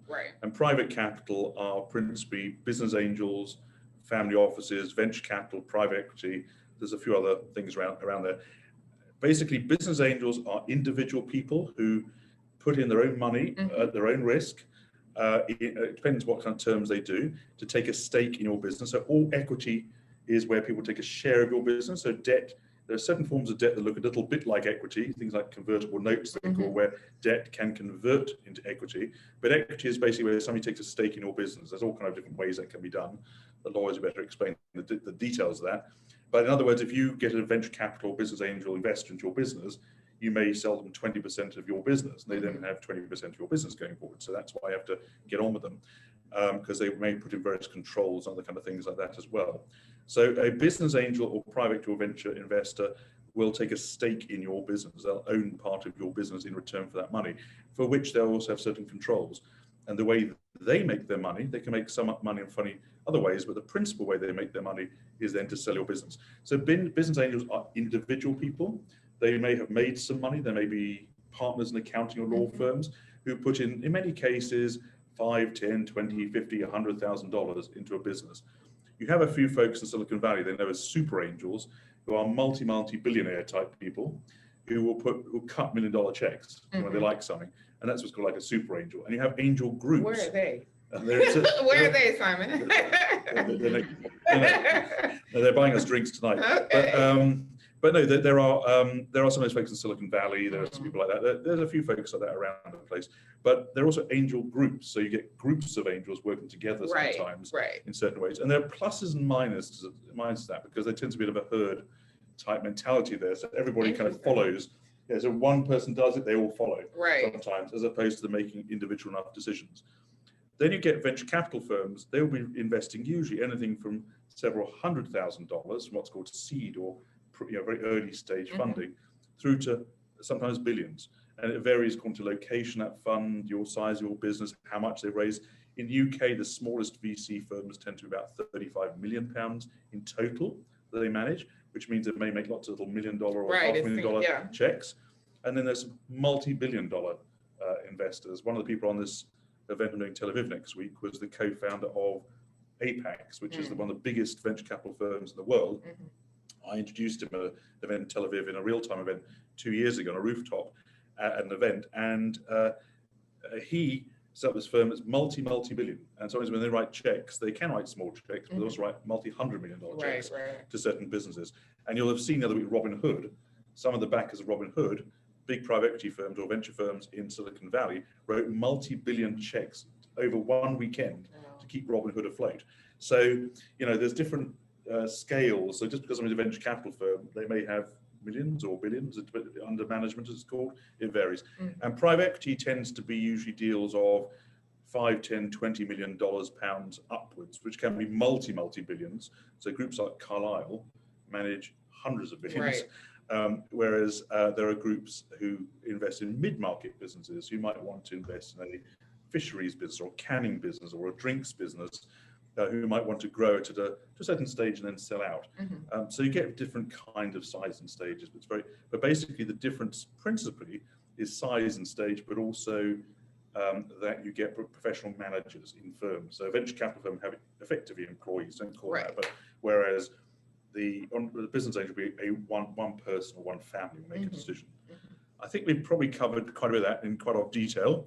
Hopefully people haven't sort of fallen asleep during that one. And then we've got a question here, I think, from, is it SG Turner? Maybe if you're there, maybe if Deanda can please mute, and SG Turner is still there to ask a question. Is SG Turner still there? Good afternoon, everybody. Hi. So if you maybe explain where you are as well. Sorry, I forgot to ask that before. I am here in Bermuda. Right. I actually work for the prisons, but I just wanted, I think you did answer my question a little bit in what you just spoke about. My question basically for everybody was, do VCs, angel investors, have a preference to interact with sole proprietors versus LLCs versus partnerships? But from what you were thank you. So that's a slightly different question. So most professional investors and even most angels will prefer to invest in incorporated businesses. And why is that? Why is because it's a kind of controllable legal entity, which then is easier to identify for sale, to sell shares and etc. Right. If you have a sole proprietor, that's you individually. So that mixes with your family interests, your personal interests. I mean, as it is, entrepreneurs mix their personal interests with business in many cases anyway, because they're so close to identified. Right. But it is best to have a separation. It's also safer from the perspective of the entrepreneur to incorporate, because if it all goes wrong, in most cases, as long as you've got the right insurances, wherever it is, the company carries the can. Right. Unless you've got guarantees to various debt sometimes. If it's sole proprietorship, you personally are liable, and I wouldn't want to be in that position, because investors have to come on the basis of what they call caveat emptor on that. Basically, buyer beware. It's kind of you go in open-eyed, and a lot of these things go wrong, all kind of reasons, and you just try and find the best opportunities you can. It's a portfolio kind of approach, as it's called. Most investors in the space takes. They invest in multiple businesses, understanding some succeed, some don't, some need more love, wherever it might be. And so you need to be incorporated that perspective. Partnerships are also dangerous because of that, although they're now limited partnerships. Yeah. So incorporation is the key if you want to enter this world. Having said that, we're a B2B platform. So when you sign up individually as an entrepreneur into our business, but you identify the name of your organization. So even if you want, we don't always check that you have that organization incorporated yet. I was going to ask you, would it preclude people from listing and signing up if they don't have that incorporation in place? No, it wouldn't at this stage, though we may look at doing some things to do with that later. But what is helpful is to have some kind of name, at least, for the entity. Yes, I mean, yes. And if you're going to interact with these VCs, if you're not going to be incorporated, you're going to find it hard to do a deal. I mean, that's a good point, and it's a good question. Thanks for that. Because a lot of the businesses, at least our stakeholders, are sole proprietors, right? So there is not a formal entity as such. And that goes back to what you were saying earlier about being ready for investment. So these are the things that you have to do to ready yourself. So if you feel like you're in a position where you want to see capital from an investor or an angel, VC, or whatever, then step one would definitely be to formalize the business structure and make it a limited liability company or LLC. Yeah, I mean, different countries have different things they call things. Britain has limited companies, Australia's PTY limited. Yeah. The other thing I'm not a lawyer, but when forming a company, definitely what's important to do is understand how it's done properly. So use a lawyer to do it if possible. You can buy them, companies off the shelf, as it's called, in various ways, now in automatic ways online. You just need to make sure you set up correctly, because if you set up a company and then you get something to invest in it in the wrong kind of structure, then it's a nightmare to unwind yourself out of. I was on a call with our lawyers the other week. They do these. We're a member of a program called Equip, which CMS, Cameron McKenna, a big UK law firm, we use our lawyers, give us discounted law fees. And they do these monthly talks with entrepreneurs and with investors. And there was a talk I was on the other week. I was from here, but we're a UK company, so I was on that call. And one entrepreneur said that they had basically got off on the wrong foot with some investors, and now are finding it almost impossible to unwind that deal. So you be very careful how much you give away, what those terms are. If you give them if you give a first investor preferential terms over somebody else, it puts others off. Right. There's a whole game and a half. So you have to be kind of open. I think BEDC presumably and others can advise really about how to even do that before you interact in that sense. But if you go on to Qodeo, you have to really have some kind of name of your venture idea you've got. Right. But you really ought to be thinking about incorporating at the time you interact with those folks. So thank you. If we actually can mute again, we've got Michelle White, if she's still on at all. You want to ask your question? Michelle? Yes, I'm here. I'm here. I'm here. I have 4, but I'll do the most important one. I'll work my way down and give somebody else a chance. My first one is, are matches just financial? Finding the right CRM and other systems I described it as diving into a haystack, and could be overwhelming. I want this and I want that. Is it possible to have a match with an investor that is more on the technical side as opposed to just the financial side? That's a great question. Thank you. If you can mute yourself again, I'll answer that. So great question. So when you're on board on Qogio, which I hope you all will do after this, it only takes about 5 to 10 minutes. And don't forget the discount coupon, QOD50, to get 50% off. I have to do my bit, I have to pay for the bills. And we are looking at doing arranging with some organizations on the island to perhaps, acquire some tokens so that they can give some of their members, tokens so they can go straight in for free if they're a member of that organization into Qogio. But so the question here is, what about the skill match?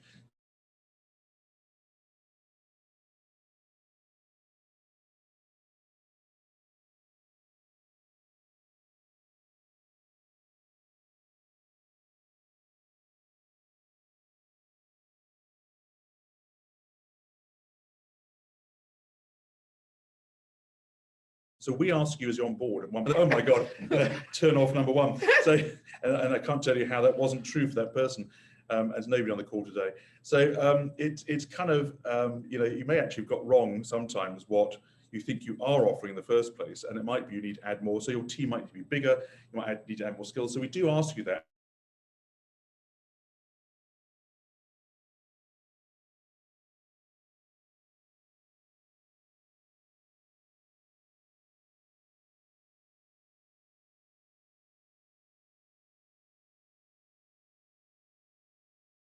Eyeball the VCs, and we really ask them some questions.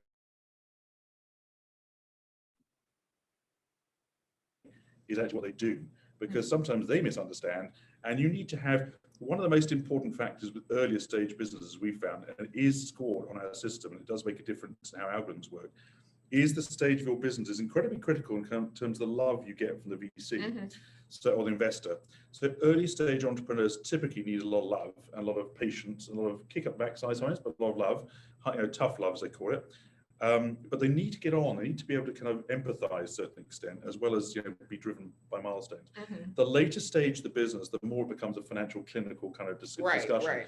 And those private equity firms that my colleague Paul worked with were hard as nails. They were tough as to him, and he was an FD. So they were incredibly demanding, but they were literally looking for a return. That was kind of what they were doing.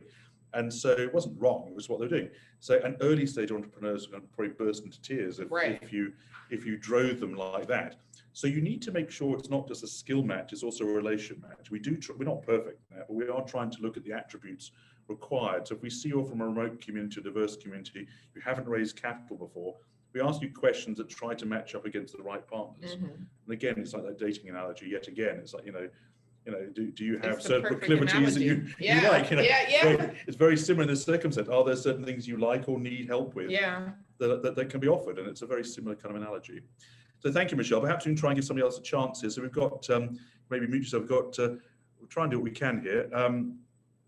So we've got here a question from Kelsey, who I think is one of your colleagues here. Kelsey, you there to ask a question at all? And is Monica? So Kelsey, you there at all?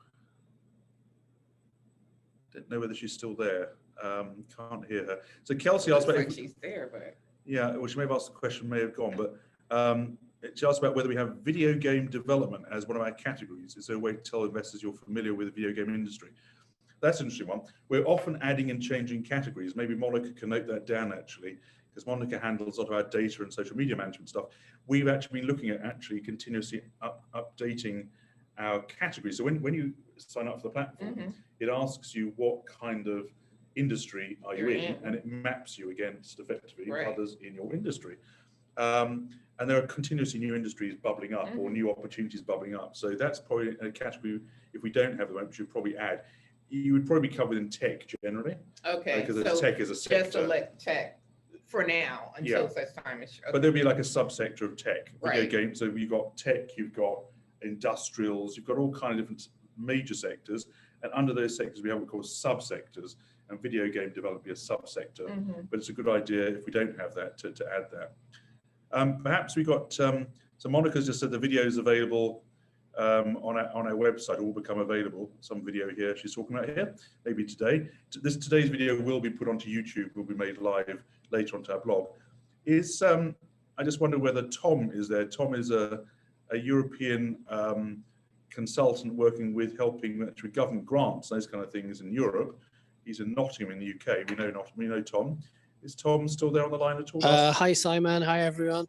Hi, Tom. Great presentation. Thank you. My question was, so for companies, say, for example, in the Midlands or north of England, who say are away from London and the capital, should they find a warm match or quite a close match, how soon could they expect to kind of arrange that first contact, maybe face-to-face with a potential VC or private equity investor? That's a great question. So as far as we're concerned, thanks, Tom, if you want to mute yourself. So we've seen a lot of the demand for this service coming from what we call regional and diverse communities. So I was on the phone yesterday on Zoom with entrepreneurs in Manchester in the north of England, who female entrepreneur runs a female entrepreneur group in the north of England, about trying to help access capital for relatively underserved communities up there. And what we found is that a lot of those kind of communities can now use Qogio to access that capital opportunity. So once they've identified who the actual potential investors are, who they would never have kind of known how to start with initially, a Google search certainly won't do, you'll be bamboozled by that. Then if you have a warm or a hot match on the system, you can request contact with those warm or hot matches. They then have to accept that. And of course, not everybody accepts. It's like on many things on social media. If you ask somebody to be your to friend you or like you or follow you, it's not quite swipe right, swipe left. It's not that simple. But there is it may be they're busy at the time. Maybe they're not looking at new deals at the moment. There's all kind of reasons why they may not get back to you immediately. But you can request that contact with them, and then they can get back to you and accept that. And if they accept that, then you exchange each other's details on our system, and then you have to go offline to go further than that. Right. We are introducing later on this year more sort of messaging capability in the system, so you can keep more of that chat inside the system. It's one of the things people have asked us to do, which and we'll do more sort of in-app type messaging, because a lot of the messaging we do at the moment comes through emails to notify you of certain. So you'll get notified. So if a match occurs or you have matches, we'll notify by email as to who's like to be your match. We don't recommend you contact cool matches, but obviously you as an entrepreneur, as a pro or concierge entrepreneur, can see online who those matches are, and there's nothing stopping you once you've seen who those firms are to make contact. But we'd strongly suggest going for the warm and hot matches, because the whole philosophy of the business is focus your time. What can happen is that VCs may contact you. So VCs may see opportunities, and particularly in regions. So we're seeing that VCs are looking for businesses that are a little bit different, that aren't just in the obvious places where, but if you look in New York or London, valuations of businesses tend to be very high, the values of those businesses. Similar businesses may be much lower value, much lower cost for them to buy into effectively in regions, and they can grow them in different kind of ways or access new kind of markets. So you will find regions, people will be picked up by VCs, and when a VC spots you, they can make contact with anybody in the system. Okay. So that's through the system. Through the system to make initial contact. They can, of course, go offline. They'll see who you are and go offline. But we're trying to keep more within the system if we can at all. Yeah. Thank you, Tom. So Tom wants to mute them. If you want to, if anybody comes in, if you're able to maybe show yourself on the system at that time, that would be great, because then we can actually see who you are. Now there's a couple of people who said they subscribe, which is great. And we'll obviously be in touch with you folks as Ronald has subscribed. Ronald was on a call the other day in Britain, major entrepreneur, and when Robin's nicely subscribed, it's great to see. Davida. So we've got Davida Roberts here. Is Davida there at all? And Davida, can tell us where you are, and maybe do you have the camera? I'm here. Yep. No, sorry, I'm at my son's football practice, so just not the great background. So I just have two questions, and I'll just ask them real quickly. So the first one was, what type of vetting do you do for your VCs? And then just how secure is your platform as far as, I guess, entrepreneurs sharing their ideas to people who actually have funds that possibly can run off of your ideas? So just trying to figure out how secure that is when it comes to that. There's a brilliant question. I should put you on commission, like I'm on commission. And these questions are like, this talks to our proposition. Okay, so one of the things we're concerned about, and one of the things we have to tackle with business angels before we allow them in fully into the platform, is checking who they are. And I saw this guy Don this morning. It's a very good point. Right. So the issue we've got with business angels is there are probably, we think, 700,000 business angels globally interact with early stage businesses from research we've done, whereas there are 21,000 VC and PE firms. So there's huge numbers of business angels coming to the market all the time. And the entrepreneur market, according to Inc. magazine, is growing at the rate of 6.4% per year. So the total volume of this whole industry is growing all the time. Yeah. People are coming on all the time. So what we would say is that, so to allow angels on, we need to do 2 checks for them fully to allow full functionality, one of which is to check they know the risks, because they need to, as individual, they are more at risk than firms are. They're potentially more at risk from who you might be as an entrepreneur. Their funds risk. We need to make sure we cover that off, and there are some things we have to do there. The second thing we also have to do with them is check their bona fides, because of course you could have people coming claiming they're what they're not. And that can happen on the entrepreneur side, but a bit like on LinkedIn, that kind of gets noised out, and we can suspend users of any sort if they're the subscribers of any sort, they're misbehaving in the system. We haven't had that to date. With venture capital and private equity firms, which is the question you also asked, what we do there is we've interviewed in person the majority of firms on our platform. We've done that with 30 business schools. We've done it in India, we've done it in Singapore, we've done it in Japan, in Malta, all over the US, recently in Washington, DC area, in Boston, we do other parts of the US, Philly, and London, and Malta, all over Italy, etc., Israel. And what we do is these business school students interview the VC and P firms, and they eyeball them. And there are a number of things they seek within that, and then they hand over the keys, effectively, the ownership of that account to that particular VC firm to take over the account. So we've done a series of kind of eyeballing checks, effectively, which are quite important. The second thing is that we do have, said, 3 to 5 VC and PE type firms coming to the system every week. I spoke to another one yesterday who found us in the UK. It's a new firm being established, or it's actually an offshoot of a corporate venture, effectively. And with those firms, what we do is do a 5 or 6 step verification process.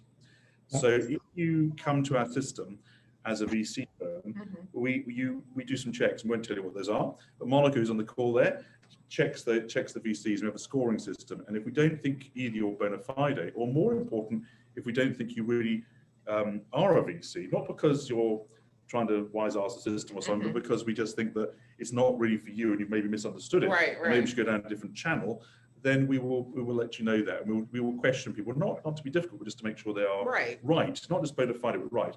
In terms of VCs nicking ideas, there's all kind of views about this. VC and people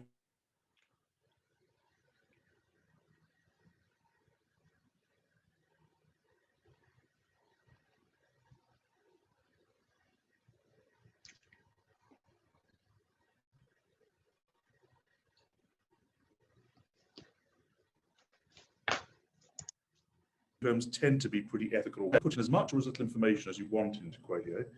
We'd have to say the more information you put in, the better match. Exactly. Yeah. So what you do is you onboard initially, and you get some initial matching potentially.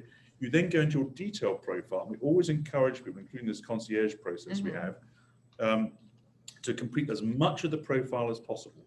And the more that's in there, there is a standardized kind of system.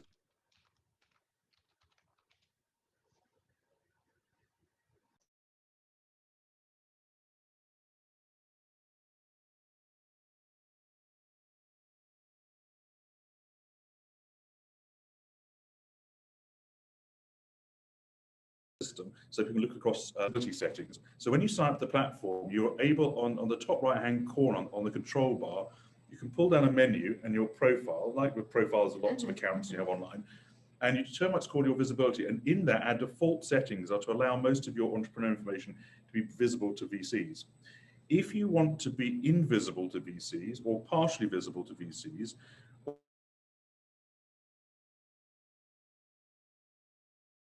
or if you don't want to be visible to other entrepreneurs in the system, because it's a nice thing to do to look at other stuff once you've worked out who you can talk to, you can look up other entrepreneurs in the system, potentially others a byproduct of this.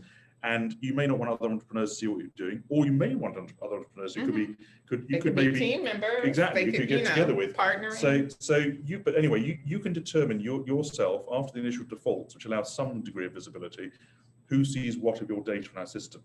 And that's incredibly important. A major VC in the UK, one of the top most successful VCs in the UK, when he onboarded on our system directly, he said to me it was incredibly useful to know how we handled their information and that people could, on their side, decide whether they see it or not.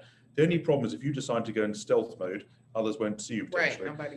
But you might say, I want to be in stealth mode for my proposition, and I want to be what we actually got another, hopefully not a dating analogy here, but what somebody wants to call in our system, voyeurs. And voyeurs in our system are people who just want to see what's going on. They just want to be in the know. They may not be raising money at the moment. They may be raising money in a year's time. They want to get some knowledge. We have reports and system. We have blogs. We have webinars, all kind of activity going on, which helps them be ready for when they're ready. But they may not be ready now. Right. And we were talking about before. And therefore, that's important. The only other thing I'd also say is that I used to teach business years ago. There's a Harvard business case where a famous venture capitalist in Silicon Valley said, ideas are a dime a dozen, execution is key. Yes. And so it sounds a bit patronizing because people do have unique ideas. But again, that goes back to the competition discussion we had before. But at the end of the day, it's about execution. And unfortunately, however brilliant you might think your idea is, somebody else might have had a similar one. It may not be executed the same way. And then you have to tell the market why it's different. But VCs don't tend to be out there poaching things. But, you know, if somebody does that, we'd certainly like to know, and we could suspend their membership if they act, because we have terms and conditions when you sign up. So if you misbehave, we can to spend membership. I would imagine that their skill or their superpower is identifying the entrepreneurs or the businesses that are going to work the hardest and do the work. They just want their return on the investment that they're giving the entrepreneurs. So that goes back to what you were saying earlier with the team and who's part of that team to actually make the idea work. I don't think they may not be interested at all in doing the work, right? It's like you do the work and then I'll get a return on there is sometimes, occasionally we might say, well, maybe a VC is coming on who has a competitor business in their portfolio and they're trying to find out about my business. You think? Yeah, but there are, but it hasn't really happened what we've seen in our system so far, but we also have terms and conditions, and most of the organizations who are VC and PE firms, unlike angels potentially. In angels, there might be more question marks around. It's harder to verify what they're going to do because they're individuals. But most VCs are members of trade associations. In the UK, there's something called UK Business Angel Association, and most countries have angel associations now. And one of the terms there is ethics. Right. And if you go around misbehaving, you're not going to get many entrepreneurs want to work with you if you messed other entrepreneurs around. Right. So it's unlikely. Now, I just see with time is getting a little bit limited. Poor old Jamillah probably has to get home. And in Europe, it's getting very late. I suppose in Auckland, we've got somebody. It's now nice bright morning. The viewer we have in Auckland's wearing his or her breakfast at the moment. But and in America, it's getting to tea time. But we have probably maybe 5 more minutes because we can't maybe take all the questions. Yeah, sure. And what if, I don't know how this system captures the questions, but what if you go through and answer the questions? Sure. And we can email your answers to those who. Yeah, so if Monica can maybe take notes, please, of the questions, and we will try to get back individually with answers by email where possible. Yeah. And of course, you can follow Qodeo. You can follow Qodeo on LinkedIn. We have a company page. I'm on my LinkedIn is Simon Glass 5 is my LinkedIn profile, but Qodeo has its own page on LinkedIn. We're on Twitter, we're on Facebook, and obviously we've got our own page. So you can find lots of information out. A lot of the information about the industry and about how to interact with the industry is in our blog. There's a lot of information there now. We've been working quite hard on that to give people a lot of insights. But perhaps we've got maybe take 1 or 2 more questions, and then so maybe take the others by 4 or 5 other questions, and you might want to go to sleep this evening. We'll go for a drink. But we'll try and take Dean as the next cab off the rank. Is Dean still there? Still here. Good afternoon. Well done for hanging in there. Hey, Jamillah, how are you? Simon, I appreciate your time. My question was, you had on one of your slides in the earlier part of the presentation was defensible product. Yeah. How do you quantify defensible product? Are you speaking of being able to show your investors that this is a good product, and how you correlate that? Or are you trying to show what it would look like down the line? Okay, great. Another great question. So I must say that I'm not just saying we've got questions coming from around the world here, but that the Bermuda entrepreneurs, you're from Bermuda, presumably. Yeah, so Bermuda entrepreneurs are quite a lot more savvy than you realise. You know, oh well, there's a lot of opportunity outside Bermuda. Bermuda I know that they're benefiting from. Yeah. You know? Okay, so defensible. So defensible, it means a number of things. It's a bit of a technical term. Unfortunately, what happens, you hit jargon in this industry, and that's one of the difficulties, people coming in from outside. Defensible generally means that there's some kind of intellectual property about the business. That can be formal intellectual property in business like biotech, pharmaceuticals, designs. There are design rights, there are copyrights, there are the software, there are patents, etc. Defensibility is also what's called know-how and show-how. So know-how and show-how is basically, for instance, we work with 30 business schools around the world for our research. We've codified effectively processes to how we do that. We know what we do, and that's know-how and show of the business. It's a system, it's a mechanism which is hard to replicate in a way. And when we talk to big data providers that we either compete with sometimes, or they don't really do what we do, but they do data sometimes, or we talk to others, they're kind of intrigued by the system. They think, how on earth would you do it? Because our cost of interviewing VCs is negligible compared to big organizations, because we work with these low cost, is a low cost model, works in all kind of ways, and it's impossible for some big company to go out and turn the ship in terms of how they do this stuff. So that's a bit of defensibility. So defensibility is how you do your business and is how you're going to react to your competition. And that's obviously related to the intellectual property side of things, which is the legal side of protections, which is a more firmer kind of way. But even if you have intellectual property protections, that can often be breached by, often there are horrible stories of people having a patent filed. And that's actually the most dangerous thing to do sometimes, because when you file for patents, some of your discovery becomes open. All kind of people look that up, and it can be poached at that time. It's nothing to do with us, but that's a kind of so it can become quite dangerous sometimes. So I can see, by the way, Monica has kindly also put in the Qodeo LinkedIn page, Qodeo Twitter page, and the Qodeo Facebook page. We had something like 8 million impressions on Facebook in the last 3 months, but not everybody always follows us. So we'd love to have more people follow and get to see news and events and what we're up to, as well as obviously come to our own pages. So thanks for that, Monica. We had, thanks, Dina, perhaps you want to mute there. 1, 2 more. So we've got talent. Have you got a question at all? If you want to unmute. You still here, talent? Still there? Gone to the pub, I reckon. Got a better offer. Okay, we understand. We will send out copies of the recording, hopefully, and the slides and the discount coupon to everybody after as well. Chris, is Chris still there? We've slightly overrun here, but it's a good conversation. You still there, Chris? If you're after Chris Barrett, yes, I'm here, Simon. Great to. We have had several Chris's online. Oh. So let me see if we can see you.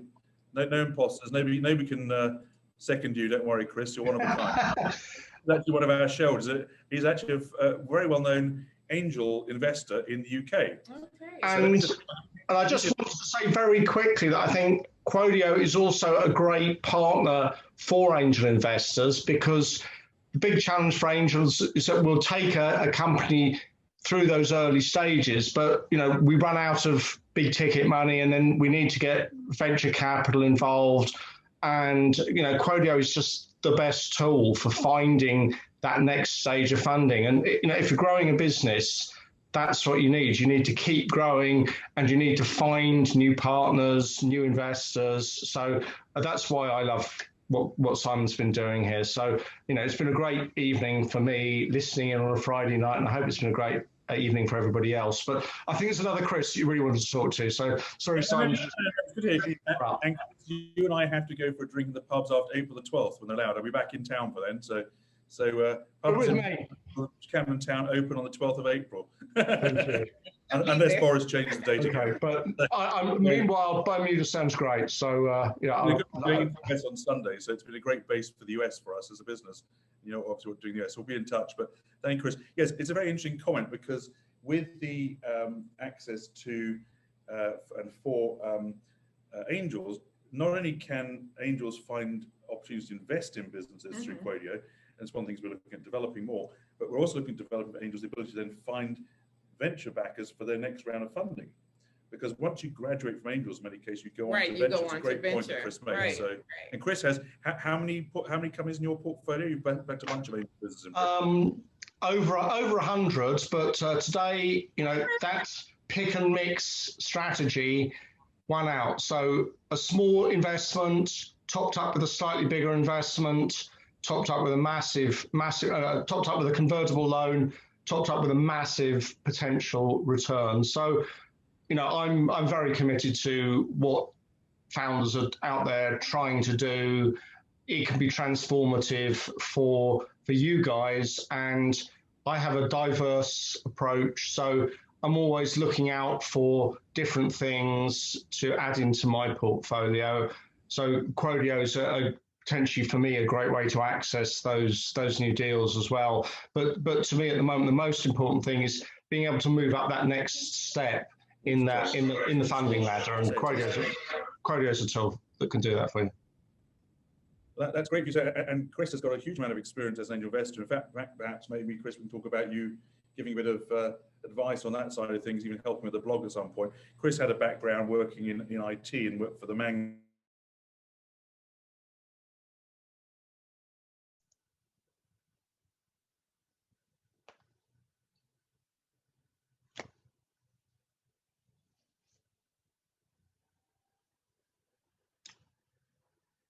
I think we might have lost Simon. So, in regards to the family, so I'm just going to then take the next question. If you want to unmute your, if you want to, sorry, mute yourself there. Let me see, we've got one or two more questions possibly here. Let me see. So we've got, so that Chris, we've got Tom. We've had, I think, there's another Tom, another Chris, then another Chris. There was another Chris online. I know another Chris signed up. It might be me. I don't know. Chris Bully. Yes, it's you. Okay. I just wondered if you have any sort of inspirational stories of success stories of people who have actually managed to get funding through using your platform. And I mean, just listening to Mr. Barrett there, it sounds like do you have some? Because that's a great question. Thank you. So before we go to the next one, so okay, so we've had hundreds of matches now occur on the system since we released the matching platform. So our previous platform was a global database of venture capital and private equity. And one of the things entrepreneurs said to us is we can't, is, you know, and we knew we couldn't really track what happened to them afterwards. They would try to find who to speak to and then trot it off afterwards. So what we're going to do now is track some of the success stories, and we'll kind of obviously begin to relate some of those things. But what we have in Qogio is sort of several stages effectively of the process. So the first stage of the process is obviously coming on board with us and identifying who those matches might be. So we think we probably save people months of time and thousands of dollars in actually identifying who to speak to. But the next part of the process, which isn't under our control, is whether you actually do the deal. Yeah. So as I mentioned, that you can meet potentially 30, 40 VC or PE firms or angels, whatever it might be, through Qodeo, who are your warm or hot matches. You may do deals with one or two of those. That can still take 6 to 12 months. So having released the matching platform off the back of the original database, we're expecting to start to see more and more of these success stories of connections rather than just matches and deals done. And we will be informing people about some of those success stories. So obviously that's useful to us. But I think we last looked a few weeks ago, there'd been something like 555 matches between VC and P firms and entrepreneurs on the system to date. Can we, and there's all over the world, of all kind of stages. So Norman just made a comment. Thank you, Norman. I will put you on commission as well. Lots of people want to be on commission. I think that's probably, as Mike P is the last one perhaps, and then we'll probably have to wrap as we're 6 p.m. in Bermuda, 5 p.m. in New York, and in the UK, that is, we are now 10 p.m. So Monica is running late in Europe. So is Mike P still on the call before we go? It looks like he is. Yes, good evening. Or Mike, or? Hi, can you hear me?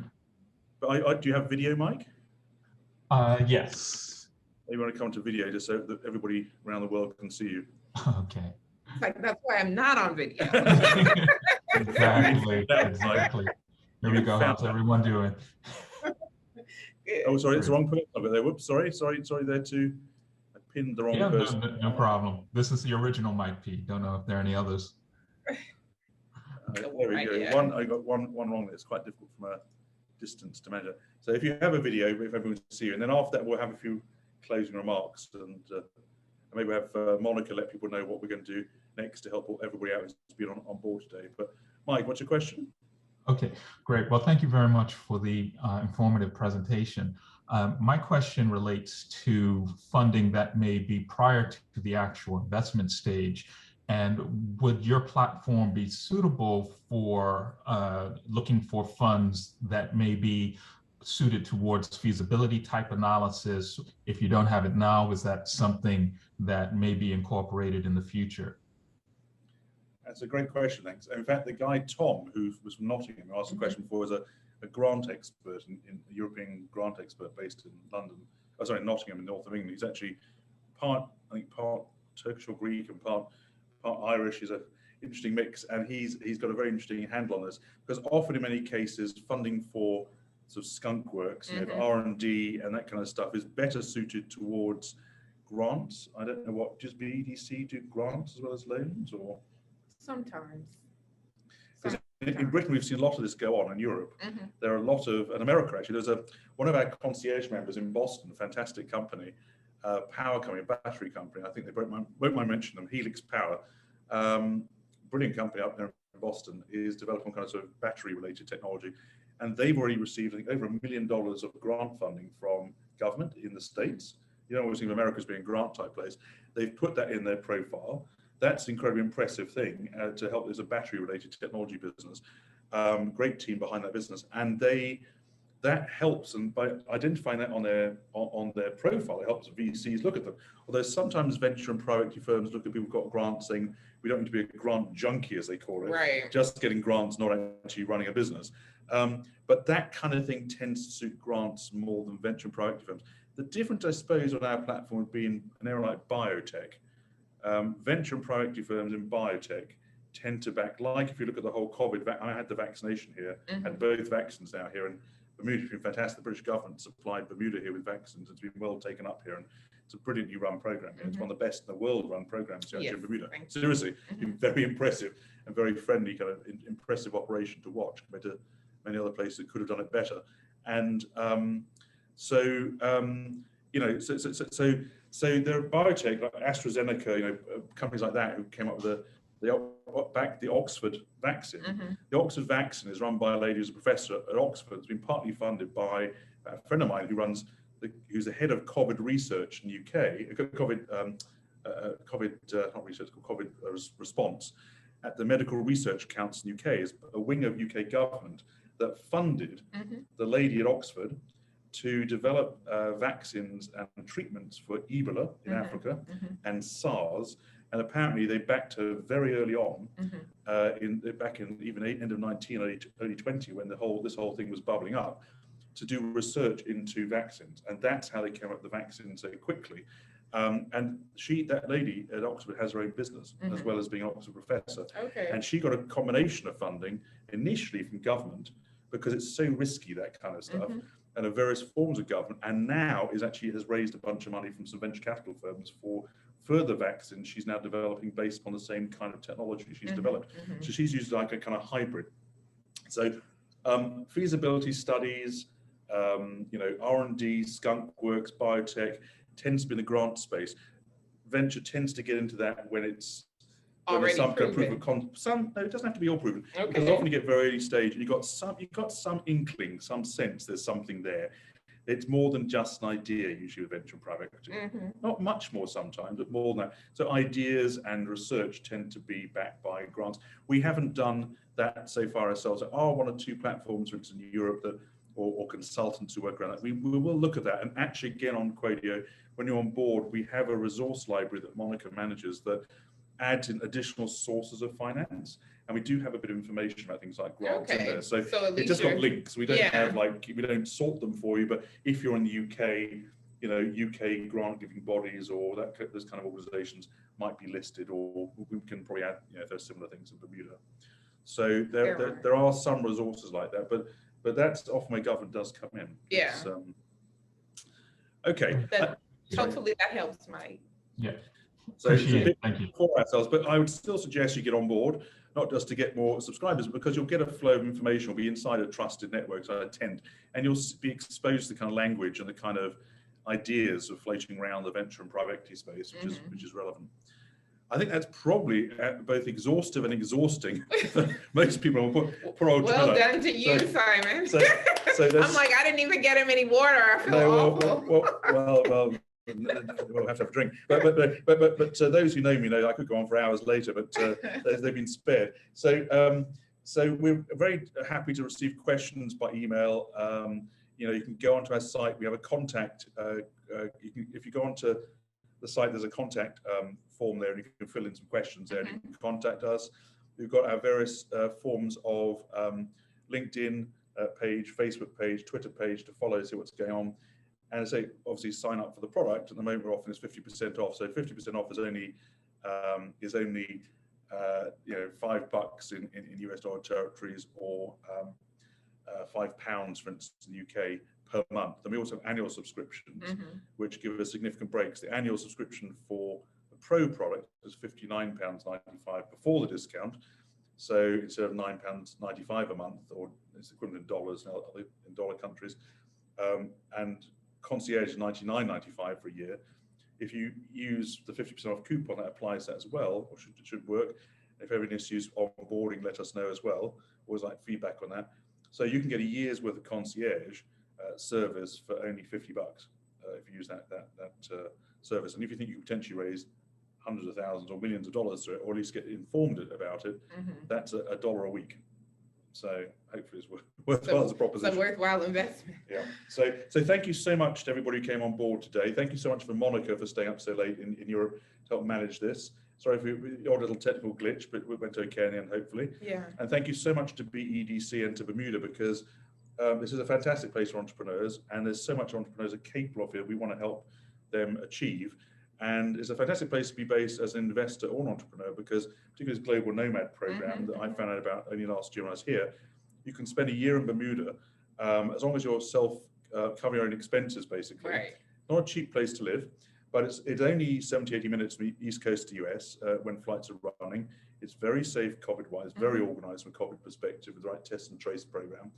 And it's a fantastic place to be, great light and great activities and stimulation. So, and we're doing what we can to help the community here, because we're such a receptive place to us. I mean, if I hadn't had the COVID vaccine, I won't be able to get out and about for the business the way I will be able to now. Right. So that alone is a huge, huge thing. So we want to thank Bermuda and thank BEDC, and hope to work more with BEDC and help local entrepreneurs. Yeah, I definitely will take you up on that offer. You heard it here.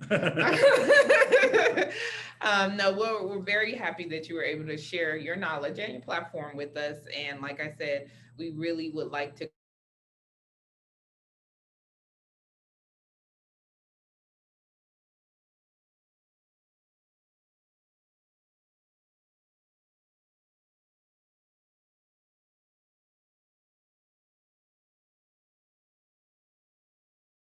create more opportunities for our code, and we'll see how we can work together to figure something else out for our stakeholders. Maybe we can support you in different ways and give others an opportunity who may or may not be able to take advantage of the discount code. Sure, thank you. And I say that always contact us if you have any questions. And Jamillah is the point person at BEDC. Do you want to give out your details at all? Yeah, sure.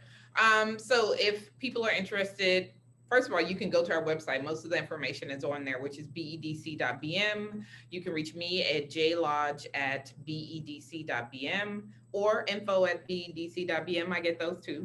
Somewhere down here. It's way down there. I don't know if you'll get to it, but info@bedc.bm. Monica's helping me out. Good looking out, Monica. Can't buy your drink yet, Monica. info@bedc.bm, and that will come to me. And if you have any questions or anything like that, please do feel free to get in touch with us. And I just want to say thanks again. Well, thank you. I hope you enjoyed it. And if you enjoyed it also, there's even more to enjoy on our blog, because we've got not only blogs, but a radio interview I did with Jamillah and a lady called Shelley Thunder on Ocean 89, a local radio station here last week. And we've converted that into a YouTube audio. So you can go onto our site and listen to that if you're driving home. Hope it won't put you off too much. And you'll get to hear a bit of banter about what we do. And the very entertaining program called Business Matters. Mind your business. Mind your business. Mind your business. Because if you don't, who will? Exactly. So that's a great show here on the radio. And it's being broadcast obviously globally as well. So you can pick up some of these themes there as well, perhaps more lighthearted tone than the presentation today. We'll make sure Monica will make sure that we get everybody reminder of the token. We'll get the recording of this as soon as it's available. And any questions, answer any questions. Yeah. Thank you for everybody's time today. Thank you. Thank you. See Have you a good all. weekend. Cheers. Thank you.